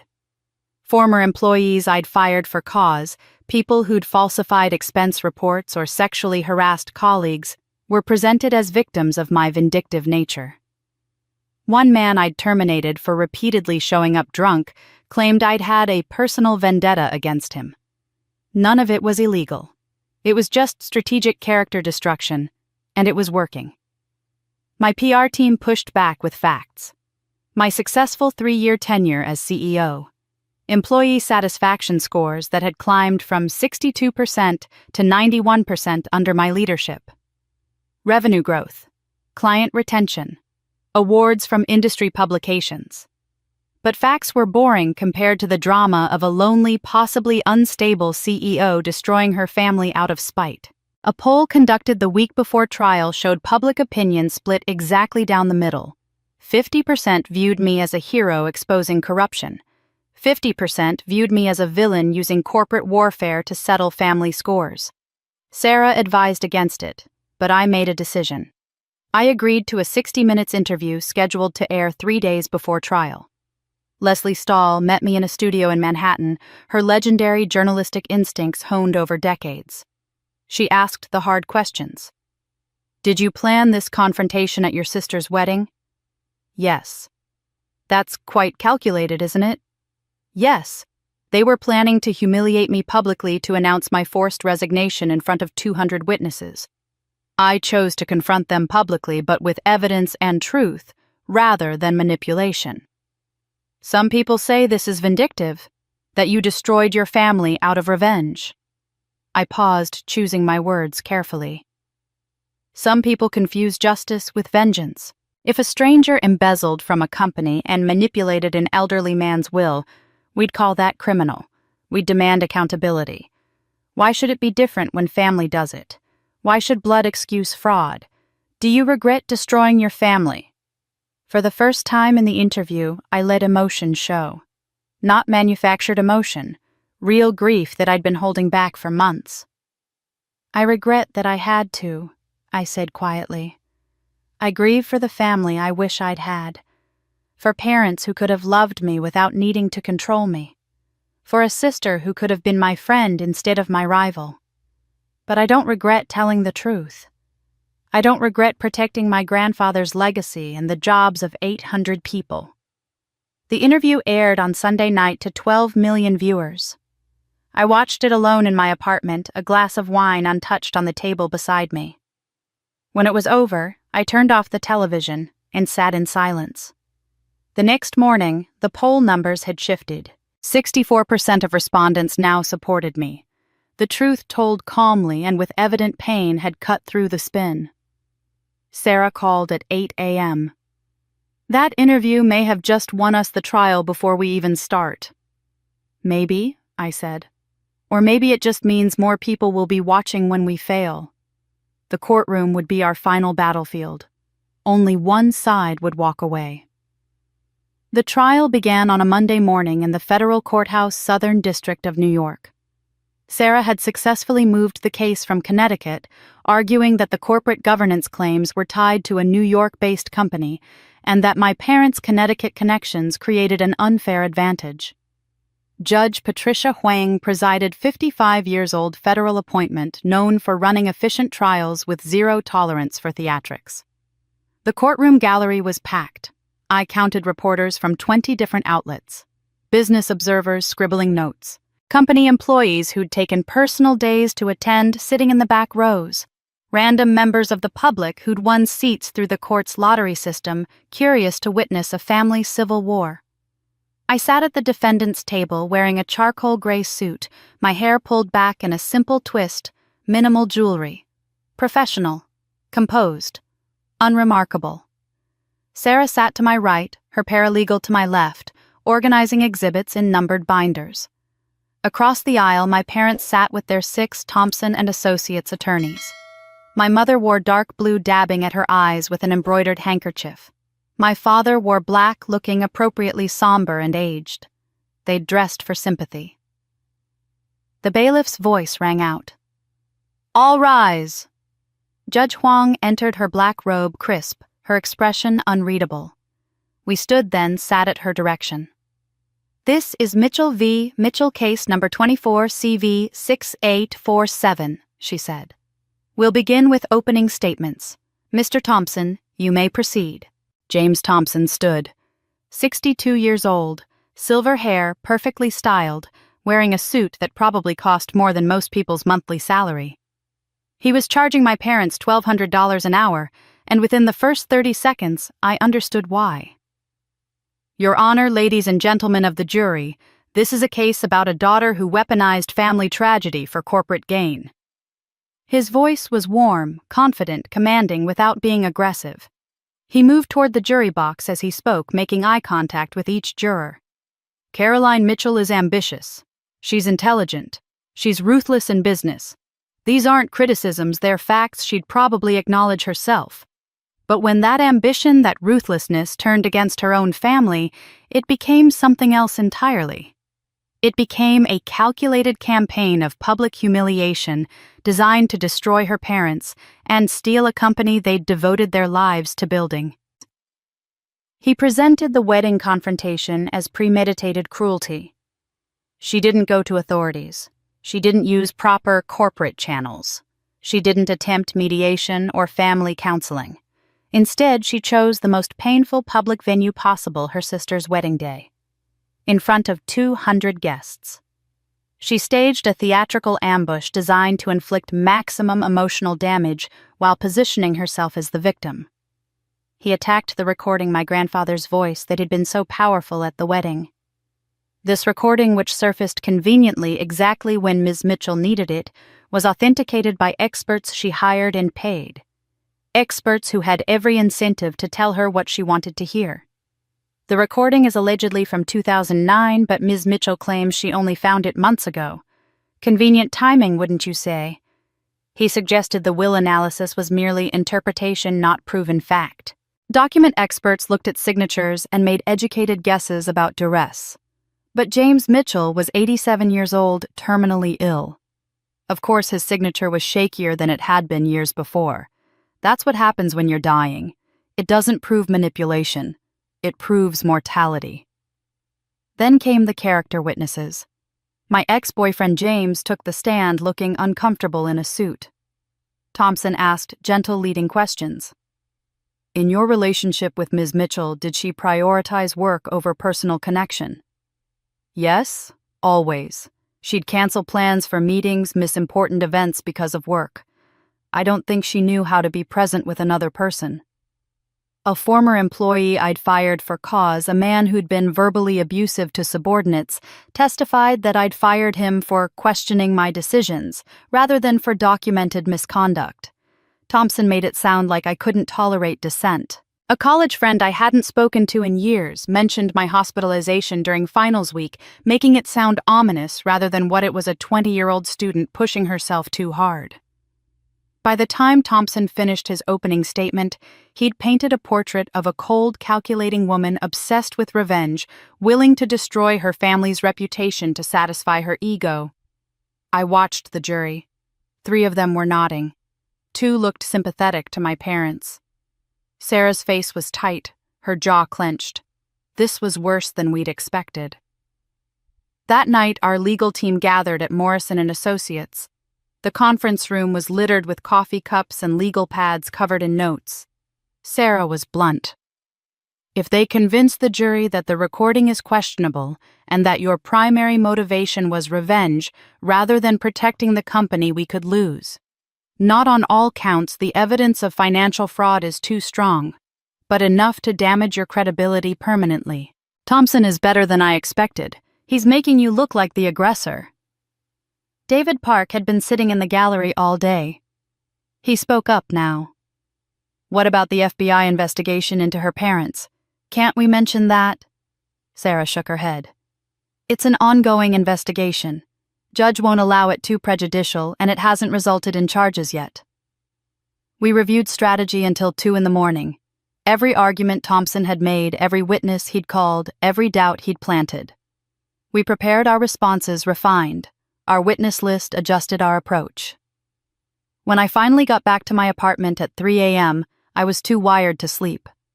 I stood at my floor-to-ceiling windows, looking out at Manhattan, at the lights that never went dark, at the city that kept moving regardless of individual human drama. I'd spent $500,000 on legal fees, 6 months of character assassination. My family was destroyed, my sister's marriage annulled, my parents facing federal investigation. And I might still lose this trial. I might walk away with my reputation in tatters, publicly branded as a vindictive daughter who'd weaponized corporate procedures for personal revenge.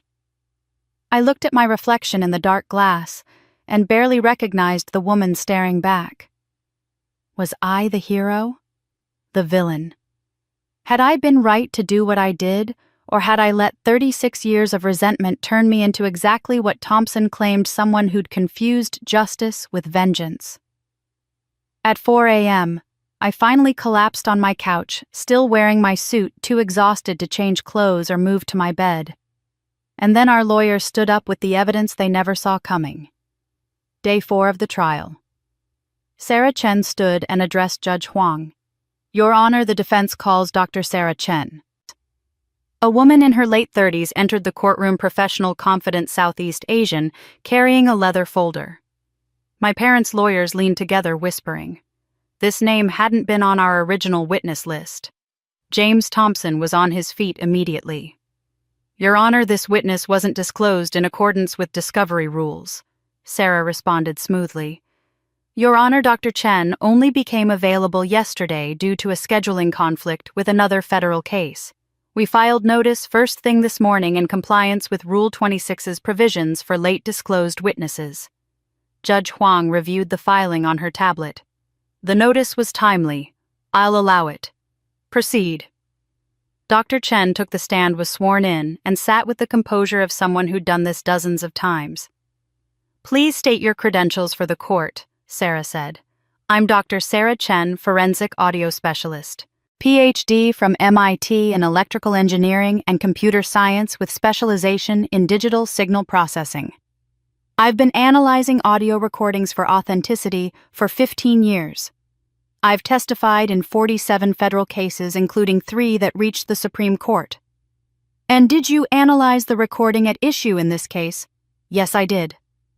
"Please describe your methodology." Dr. Chen opened her folder, pulling out detailed reports. "I spent 200 hours analyzing the recording using multiple techniques. Spectral analysis to examine frequency patterns, magnetic tape degradation analysis to determine age, background noise signatures to verify environmental consistency, voice stress analysis to detect any manipulation of the speaker's vocal patterns." "What was your conclusion?" "The recording is 100% authentic and unaltered. Based on magnetic tape degradation patterns and oxide layer analysis, it was recorded in November 2009, no splicing detected. No digital manipulation, no AI generation markers. This is a genuine recording of James Mitchell made on analog equipment in 2009.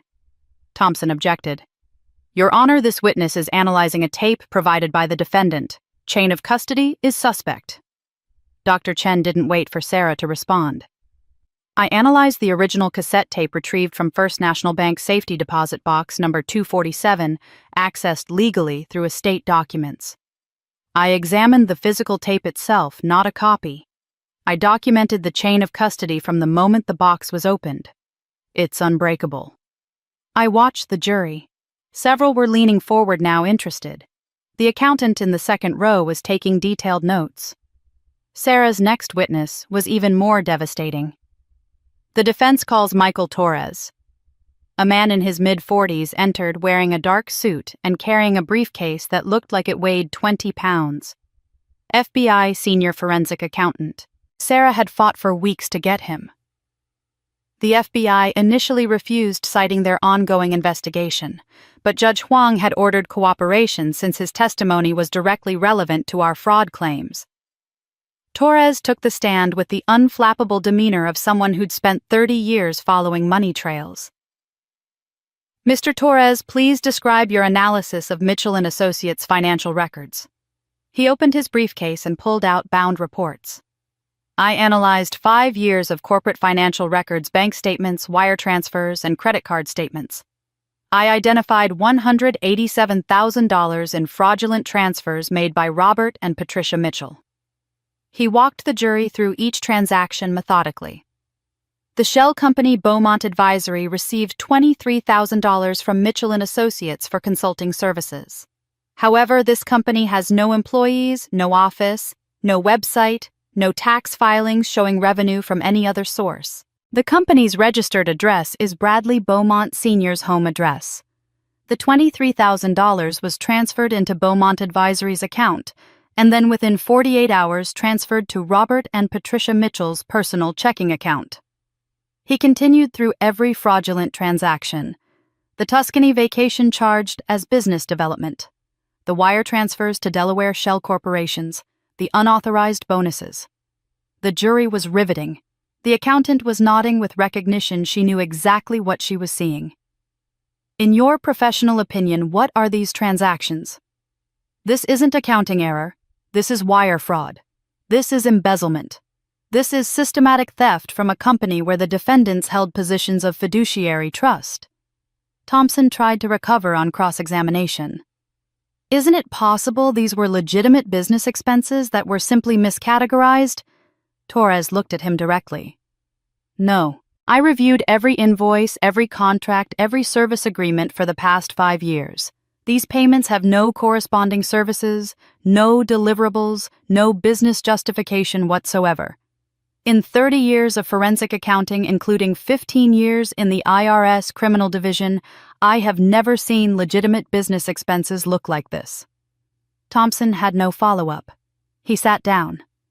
Our final witness was Dr. Robert Weinstein, 68 years old, a probate attorney who'd testified in some of the country's most famous will contests.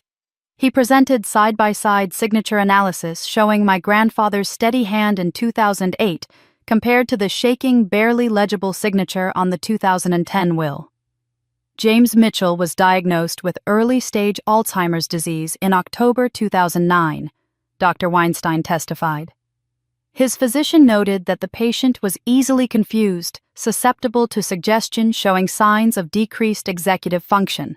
The revised will was executed in February 2010, 4 months into this diagnosis. He presented the timeline. The original attorney Harold Brennan, who had represented Mr. Mitchell for 30 years, was suddenly replaced with Martin Weiss. Mr. Weiss received a $50,000 payment from Robert and Patricia Mitchell the same month the new will was executed.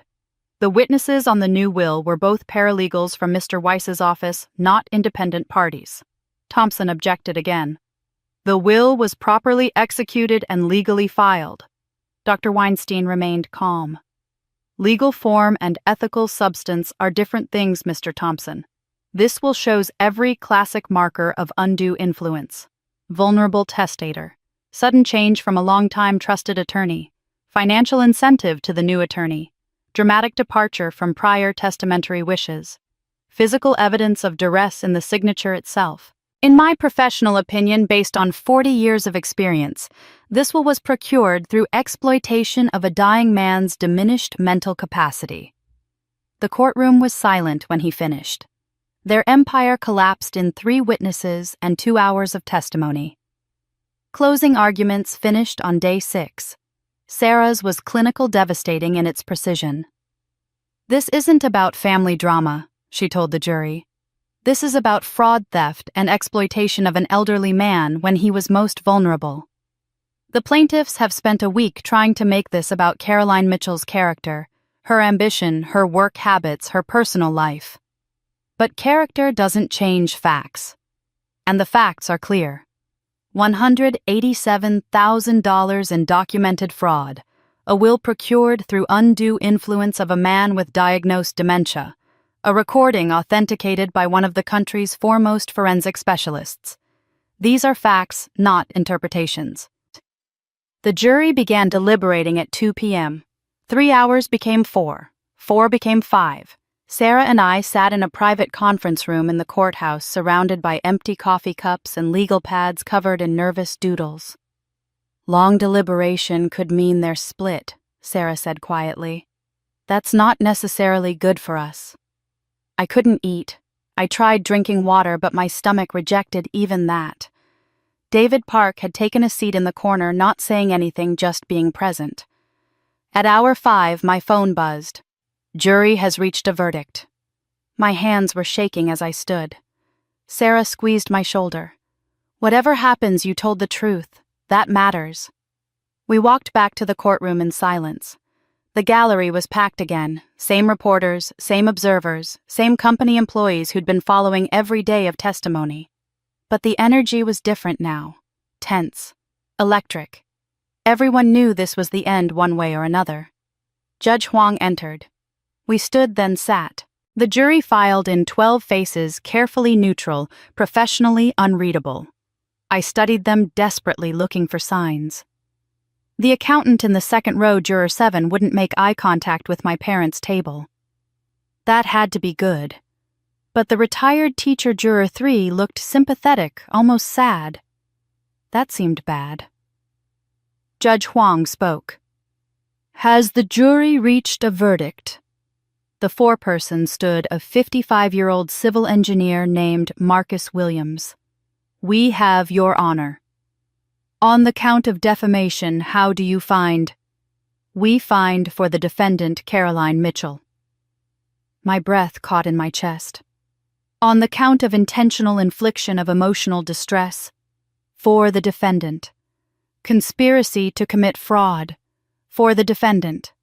Unauthorized access to confidential information, for the defendant. Breach of fiduciary duty, for the defendant. Every count, every single claim my parents had made, rejected. But Marcus Williams wasn't finished. Furthermore, Your Honor, the jury wishes to note for the record that we find the plaintiff's claims were frivolous and brought in bad faith. We unanimously recommend the court consider imposing sanctions. Judge Huang nodded gravely. The court will take that recommendation under advisement. She lifted her gavel. This case is dismissed with prejudice. All claims against defendant Caroline Mitchell are hereby denied in their entirety.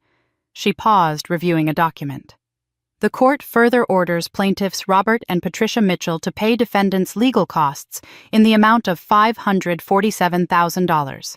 This court is adjourned. The gavel came down. The courtroom erupted. Reporters rushed for the doors. My parents' attorneys were already gathering their materials, faces tight. Sarah was hugging me, saying something I couldn't quite hear through the ringing in my ears. Outside in the hallway, chaos descended. Microphones thrust toward my face. Cameras flashing, questions shouted from every direction. Caroline, how do you feel? Ms. Mitchell, what's next for you?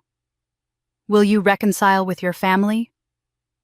Sarah guided me to a clear space. I made a brief statement, my voice steadier than I felt. This was never about revenge. It was about accountability. My grandfather built something good, something honest, and it was corrupted by people who should have protected it. Today, justice was served. I hope we can all move forward now. I didn't mention my parents by name. I didn't have to. Everyone knew. As we walked toward the elevator, I saw them, my parents sitting on a bench in the hallway. My mother was collapsed forward, sobbing into her hands. My father sat rigid beside her, staring at nothing, his face gray. Their attorneys were already distancing themselves. This loss would damage their firm's reputation, and they were cutting their losses. For a moment, something cracked in my chest. Not regret for what I'd done, not doubt about the rightness of exposing their fraud, but grief for something I'd never actually had. Grief for the parents I'd wished for as a child, for the family that could have been, but never was. The elevator doors opened. Sarah guided me inside. As the doors began to close, I saw my mother look up, her eyes finding mine across the hallway. I don't know what she saw in my expression. I don't know what I saw in hers. Then the doors closed. Sarah and David were talking, making plans, discussing next steps. I leaned against the elevator wall, closed my eyes, and let myself feel everything I'd been holding back for 7 days of trial. I'd won. Complete victory. The company was safe. The truth was public record. My grandfather's legacy was protected. 800 employees could keep their jobs without wondering if their leadership was corrupt. But I'd also orphaned myself. I had no parents now, not legally, not emotionally, not in any way that mattered. No sister. No family gatherings. No one to call on holidays. Just truth and justice and a hollowness in my chest I hadn't expected. The elevator doors opened on the ground floor. More reporters waited. Sarah had called for a car. We pushed through the crowd and I climbed into the back seat. As we pulled away from the courthouse, I looked back at the building. Somewhere inside, my parents were facing the wreckage of everything they'd built through lies and manipulation. I'd won the battle. But the war wasn't over. 1 week after the verdict, I was in my office at 6 p.m., reviewing the restructuring plan for the board's oversight committee. My assistant had left at 5. The building was quiet, winding down for the evening. A knock on my door. "Come in." It was my mother. I hadn't seen her since that moment in the courthouse hallway. Her face collapsed in grief as the elevator doors closed between us.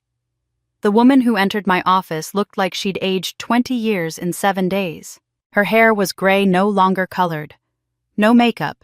She wore an old cardigan over plain slacks, clothing I'd never seen her in, so different from the designer outfits that had been her uniform for as long as I could remember.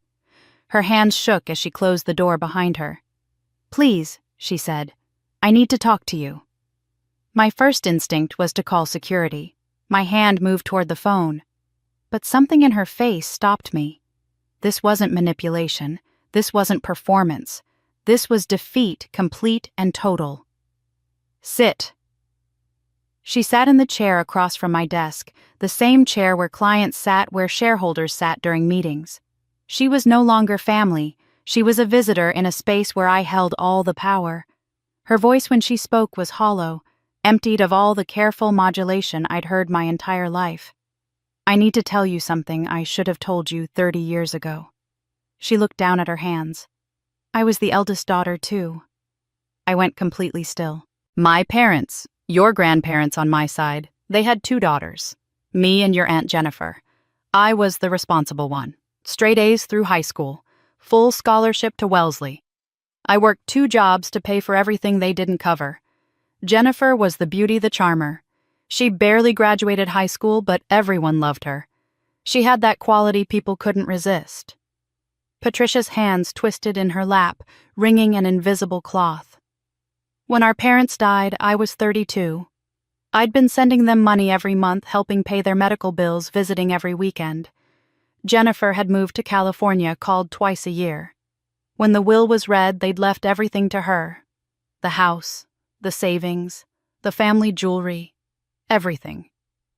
I got $5,000 and a note that said, 'You're successful enough already. Your sister needs this more than you do.' I said nothing, just watched her. I swore I would never do that to my daughters. I swore I'd give you both everything equally fairly, that you'd never feel what I felt, that being competent meant being disposable." She looked up at me, her eyes red and swollen. "But when we had money, real money, after your father and I built our investments, I became terrified of losing it. And your sister, she was easy to manage, compliant. Give her things, she'd be happy. Praise her, she'd do what we wanted. But you," her voice cracked, "you were strong, independent. From the time you were 8 years old, you didn't need us. You did your homework without being asked. You got yourself to school activities. You built your own life. And that terrified me. Because if you didn't need us, how could we control you? And if we couldn't control you, what if you took everything? What if you became so powerful you pushed us aside?" Tears were streaming down her face now. "So I convinced myself that you were strong enough to handle less, that you'd succeed anyway because you were so capable, that Vanessa needed our protection and you didn't. But the truth is, I became my mother. The exact woman who hurt me, who I swore I'd never be. I looked at you and saw myself the daughter who worked for love and never got it. And instead of breaking that cycle, I perpetuated it. I created it again. She was sobbing now, her shoulders shaking. I destroyed both my daughters.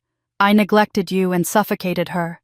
We're both victims of my fear, my weakness, my inability to be better than the woman who raised me.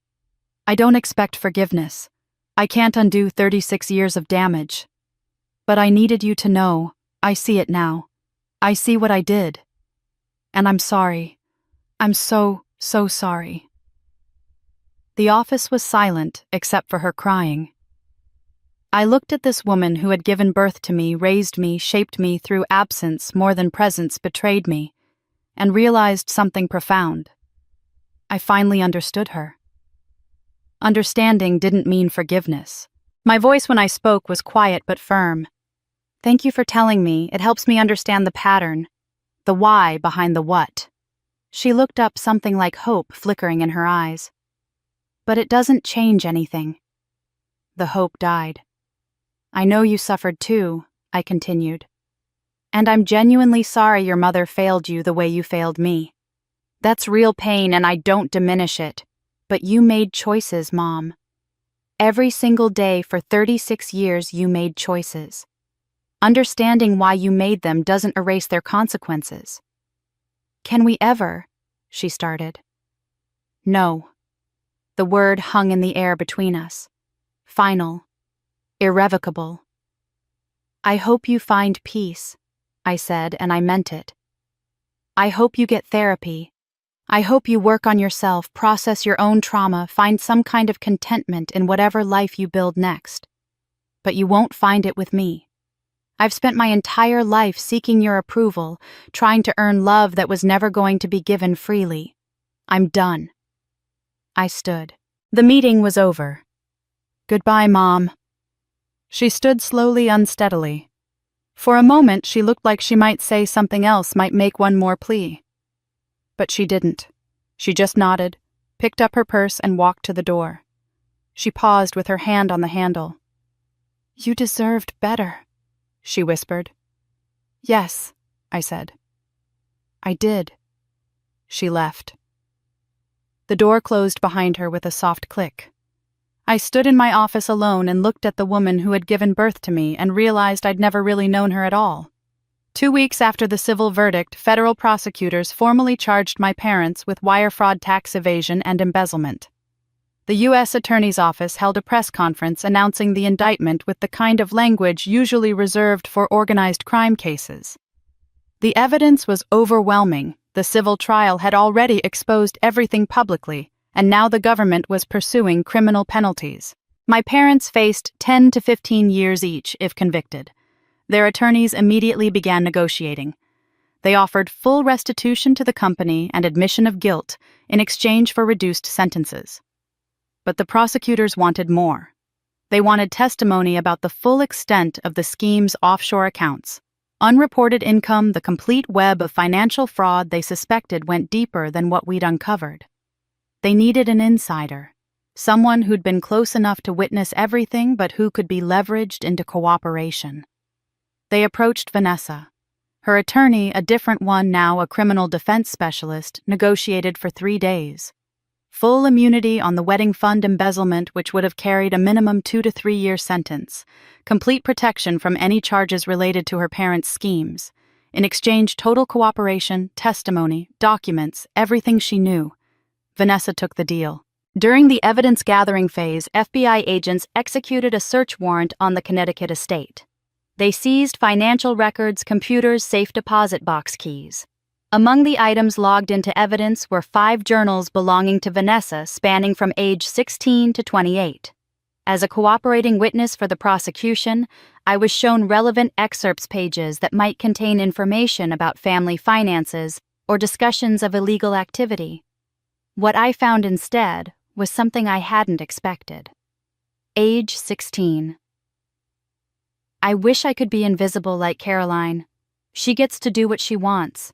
I have to wear what Mom approves, date, who Dad introduces, study, What they choose. I'm not a daughter. I'm a show dog. Age 19. Got accepted to Rhode Island School of Design today. Full scholarship for their illustration program. I've wanted this since I was 12.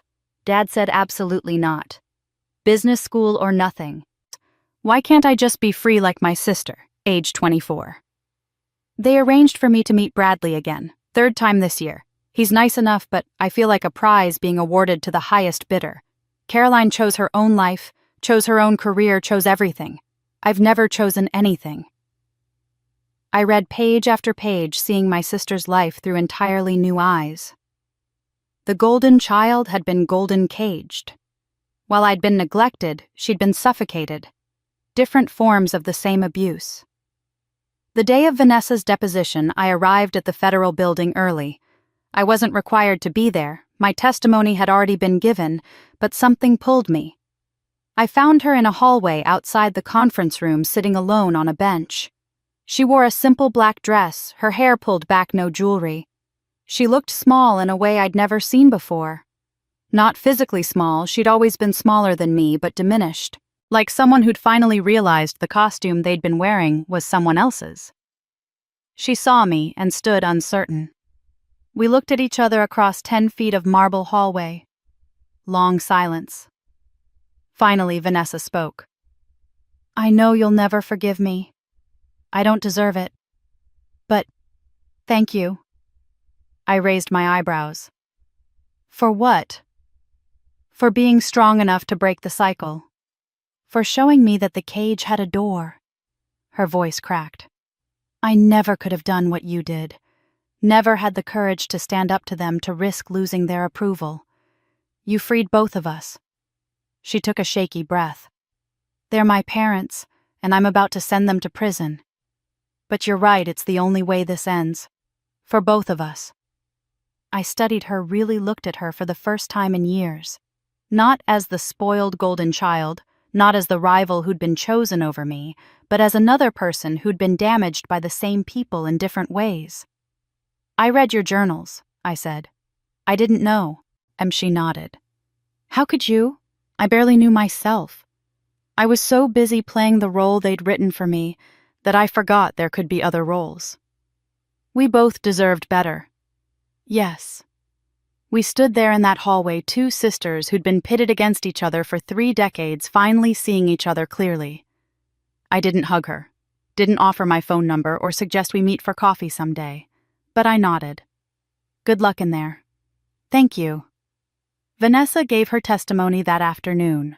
5 hours of detailed, devastating information. She provided account numbers for offshore accounts our parents had hidden from the IRS. She detailed conversations about tax evasion strategies. She described meetings with attorneys about shell corporations. She buried our parents with the kind of insider knowledge only a daughter could provide. When she walked out of the federal building that evening, she was surrounded by reporters' cameras flashing. I watched from a window upstairs as she pushed through the crowd without speaking, got into a waiting car, and disappeared. I heard later that she'd moved to California. Changed her name legally, started over. Someone told me she was working at an art gallery in Los Angeles, that she'd started painting again. We never spoke after that day in the hallway. Never called, never wrote, never tried to rebuild what had never really existed in the first place. But I understood now. We were both victims who'd made different choices when the cage door finally opened. She'd chosen survival through compliance, then cooperation. I'd chosen confrontation. Neither choice was wrong. They were just different paths out of the same prison. Blood meant nothing when greed ruled. But truth meant everything. 6 months after the civil verdict, my parents stood for sentencing in federal court. They'd already pled guilty as part of a negotiated deal. The prosecution had recommended 8 years instead of the potential 15, given their age and agreement to pay full restitution.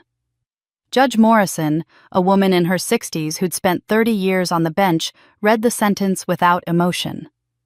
You betrayed not just your daughter, but your father's memory, your employees, and the public trust.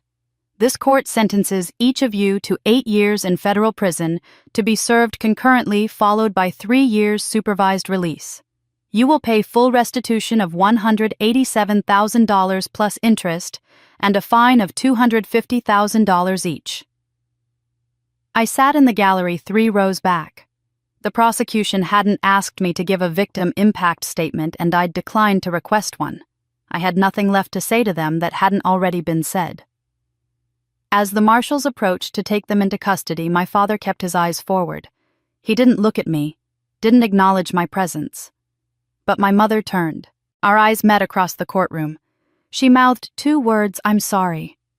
I nodded once. Acknowledgement, not forgiveness. As they disappeared through the door that led to the holding cells, I felt something I hadn't expected. Not triumph, not vindication, just release. It was over. Finally, completely over. 2 weeks later, I called an all-company meeting.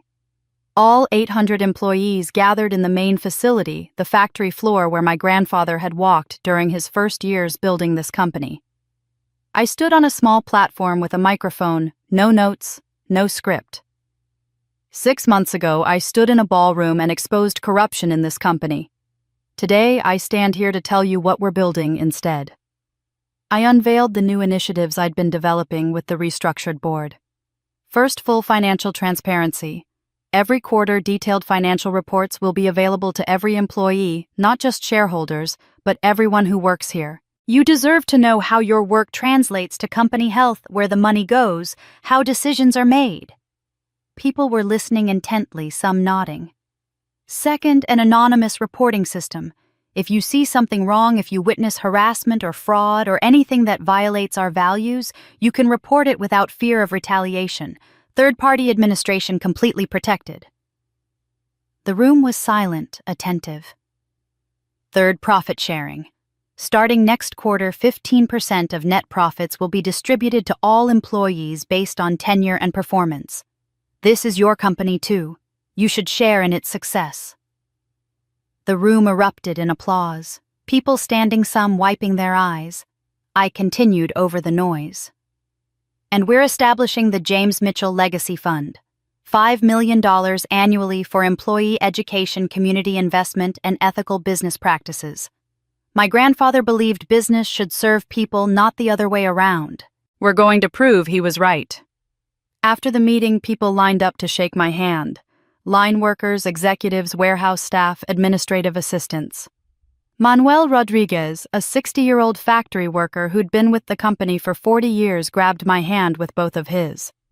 I worked for your grandfather for 20 years before he passed, mija. He'd be so proud of you. My eyes stung. Thank you, Manuel. 3 weeks later, I did a live interview with CNN. Anderson Cooper asked the questions everyone wanted answered. Some people say you destroyed your family. How do you respond to that? I'd say my family destroyed itself through fraud and betrayal. I just refused to be complicit in it. Do you have any regrets? I regret that it was necessary. I wish I'd had a family that valued integrity over control, that could love without needing to dominate. But I don't regret fighting for what was right. Do you forgive your parents? I paused, choosing my words carefully. This was the question I'd been asking myself for months. I'm working on it. Not for them, they haven't asked for forgiveness in any meaningful way beyond my mother's single apology. But for myself. Because holding on to anger only poisons me, not them. Forgiveness doesn't mean reconciliation. It doesn't mean pretending it didn't happen. It means releasing myself from the weight of their choices. What's next for you? Continuing my grandfather's work. Building a company that does well by doing good. Creating a model other businesses can follow. And hopefully inspiring other people who feel trapped by family dysfunction to know you can choose integrity over loyalty. You can break cycles. You can build something better. The interview was viewed by 8 million people. Social media exploded with responses overwhelmingly positive this time. The hashtag Team Caroline trended again, but the tone was different. This is what real leadership looks like. She chose truth over comfort. That's courage. Every CEO should watch this. Forbes called 2 days later, requesting a cover story, "The CEO who chose integrity." I should have felt triumphant, vindicated, successful beyond measure. Instead, I felt hollow. I'd won everything. The company was mine, restructured and ethical. My reputation was restored. My grandfather's legacy was protected. Justice had been served. I was being held up as an example of principled leadership. But I'd lost myself somewhere in the process. The woman who'd started this fight had wanted justice and family. The woman who'd emerged wanted only justice and had learned to live without family. I'd become harder, colder, more isolated. I had no parents, no sister, no family gatherings to dread or anticipate. Just success and solitude. I'd won everything. But had I lost myself? 2 years later, I sat in my corner office at sunset watching the city turn gold under the fading light. The company had flourished. Stock up 40%. Employee satisfaction at 94%, the highest in our industry. We'd opened 3 major expansions, including a facility in Ohio that brought 200 jobs to a town that had been hemorrhaging employment for a decade. Fortune had named me one of their most influential CEOs. Bloomberg put me on their top 50 business leaders under 40 list. I was 38 years old. Successful by every measure that mattered in business. The board loved me. The employees trusted me. The industry respected me. I should have felt triumphant. Instead, I felt contemplative, almost melancholy. I'd gone on a few dates over the past year. Nice men, successful, interesting. Nothing stuck. I had friends now, real ones, not just professional connections. But they were careful around me, like I might shatter if they pushed too hard. I wasn't fragile, I was just different than I'd been. Harder, more guarded, more alone. I looked at the photo on my desk. My grandfather in 1985 standing in front of the original factory, his sleeves rolled up, grinning at the camera. Would he recognize the woman I'd become? I opened my bottom desk drawer, a ritual I'd developed. Inside was the leather box of his belongings, the cassette tape, the original will, old photos. I lifted it out, held it in my hands, this box that had changed everything. I ran my fingers along the velvet lining inside, and something felt wrong, too thick.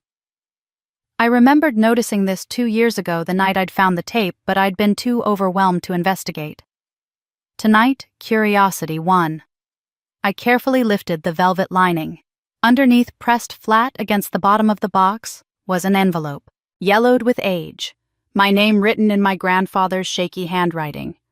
Caroline, open when you've won. The date, March 2010, 1 month before he died. My hands trembled as I opened it. 2 pages, handwritten, his script growing shakier toward the end. My dearest girl, if you're reading this, you've won. Not just the company, not just justice, but yourself. I knew this day would come. I saw it 10 years ago at your sister's 18th birthday party. Do you remember? Your parents gave her a Mercedes red with a bow. They gave you a card with $500. Everyone cheered for her. No one noticed you leave the party early. But I noticed. I followed you outside. You were sitting on the porch steps, not crying, just absorbing it. You looked up at me and said, "It's okay, Grandpa. I don't need a car. I'll buy my own someday." And you smiled. That moment I knew they would try to break you and you would survive it. So I started preparing. My breath caught. I'd forgotten that moment entirely, but reading his words brought it back with perfect clarity. I spent the next 10 years building you weapons. The company bylaws, I rewrote the emergency provisions, I made sure those were airtight. The shareholders, I stayed close to Richard, Helen, Marcus. I told each of them separately to watch out for you if anything happened to me. The will I had Harold draft, I made sure there were copies in 3 separate places. And when I felt my mind starting to go, when I knew they would use my illness against me, I recorded that tape. I documented everything. I left you a roadmap. Tears were already blurring my vision. But here's what I need you to understand. I didn't do this to make you fight. I did it to give you the choice to fight if you wanted to. You could have walked away, taken your 20%, started over somewhere else, built your own empire. No one would have blamed you. The fact that you're reading this means you chose differently. You chose to fight for what was right, not what was easy. You chose integrity over peace. That's not something I taught you. That's who you are. I had to stop reading my chest too tight to breathe properly. You think you're alone, but you never were. Every late night you worked, I was proud. Every sacrifice you made, I saw. Every time they diminished you, I raged. But I also saw you grow stronger. I'm sorry I couldn't fight this battle for you. But perhaps that was necessary. You needed to learn. You didn't need anyone to save you. You saved yourself. The letter continued.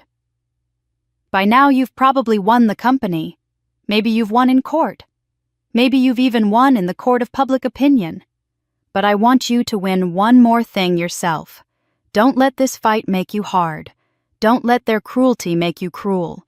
Don't become what you had to fight. Remember, you fought for something good. For employees who need jobs.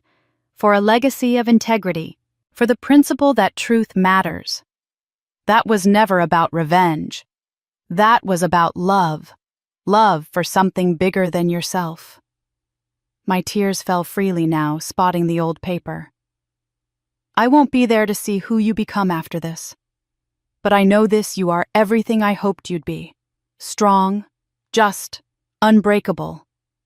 You are my legacy not because you run my company, but because you embody my values.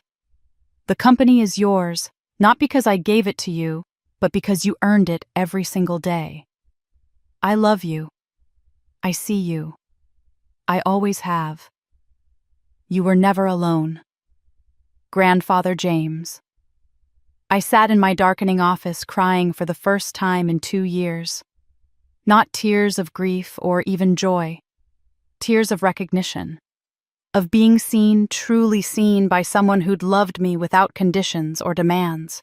He'd known this would happen. He'd prepared me for it. He'd given me the tools, and then trusted me to use them. I thought about my mother's confession. I became the person I swore I'd never be. But I'd made a different choice. I'd broken the cycle. I looked at my reflection in the window. Successful, scarred, whole. I wasn't sure I liked who I'd become: harder, lonelier, more isolated. But I was free. I was honest. I was myself. I carefully folded the letter and placed it back in the box. Tomorrow I'd frame it. Tonight I picked up my phone and texted my 3 real friends. Dinner this weekend? My treat. I have something to celebrate. I wasn't sure what exactly. Maybe just survival, growth, truth. I gathered my things and turned off the office light. As I walked to the elevator, I caught my reflection in the glass wall. For the first time in 2 years, I smiled at myself. Not strategically, not performatively, just a real smile. Small, tired, but genuine. The elevator doors opened. I stepped in. Tomorrow I'd keep building. Tonight I'd rest. The war was over. I'd won. Not just the company, not just justice, myself. Was this justice? Or was it love, the kind that transcends death itself? Perhaps it was both. And perhaps finally that was enough. If you've made it this far, thank you for staying with Caroline's story until the very end. This wasn't just a story about corporate revenge or family betrayal. It was about something deeper, about finding the courage to stand up for what's right, even when it costs you everything. It was about breaking cycles of abuse that have been passed down through generations. And most importantly, it was about discovering that the love that matters most isn't the love that controls you, but the love that sets you free. Caroline's grandfather saw her. He believed in her. And even after death, he gave her the tools to save herself. That's the kind of legacy worth fighting for. Not money, not power, but integrity.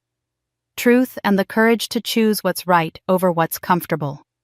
Now I want to hear from you. What would you have done in Caroline's position? Would you have exposed your family publicly, or would you have walked away quietly? Have you ever had to choose between family loyalty and doing what's right? Drop your thoughts in the comments below. I read every single one, and your stories matter.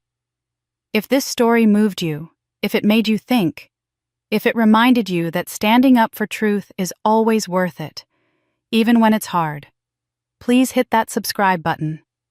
There are so many more stories like this one, stories about people who refused to be broken, who chose integrity over comfort, who fought back against injustice in their own lives.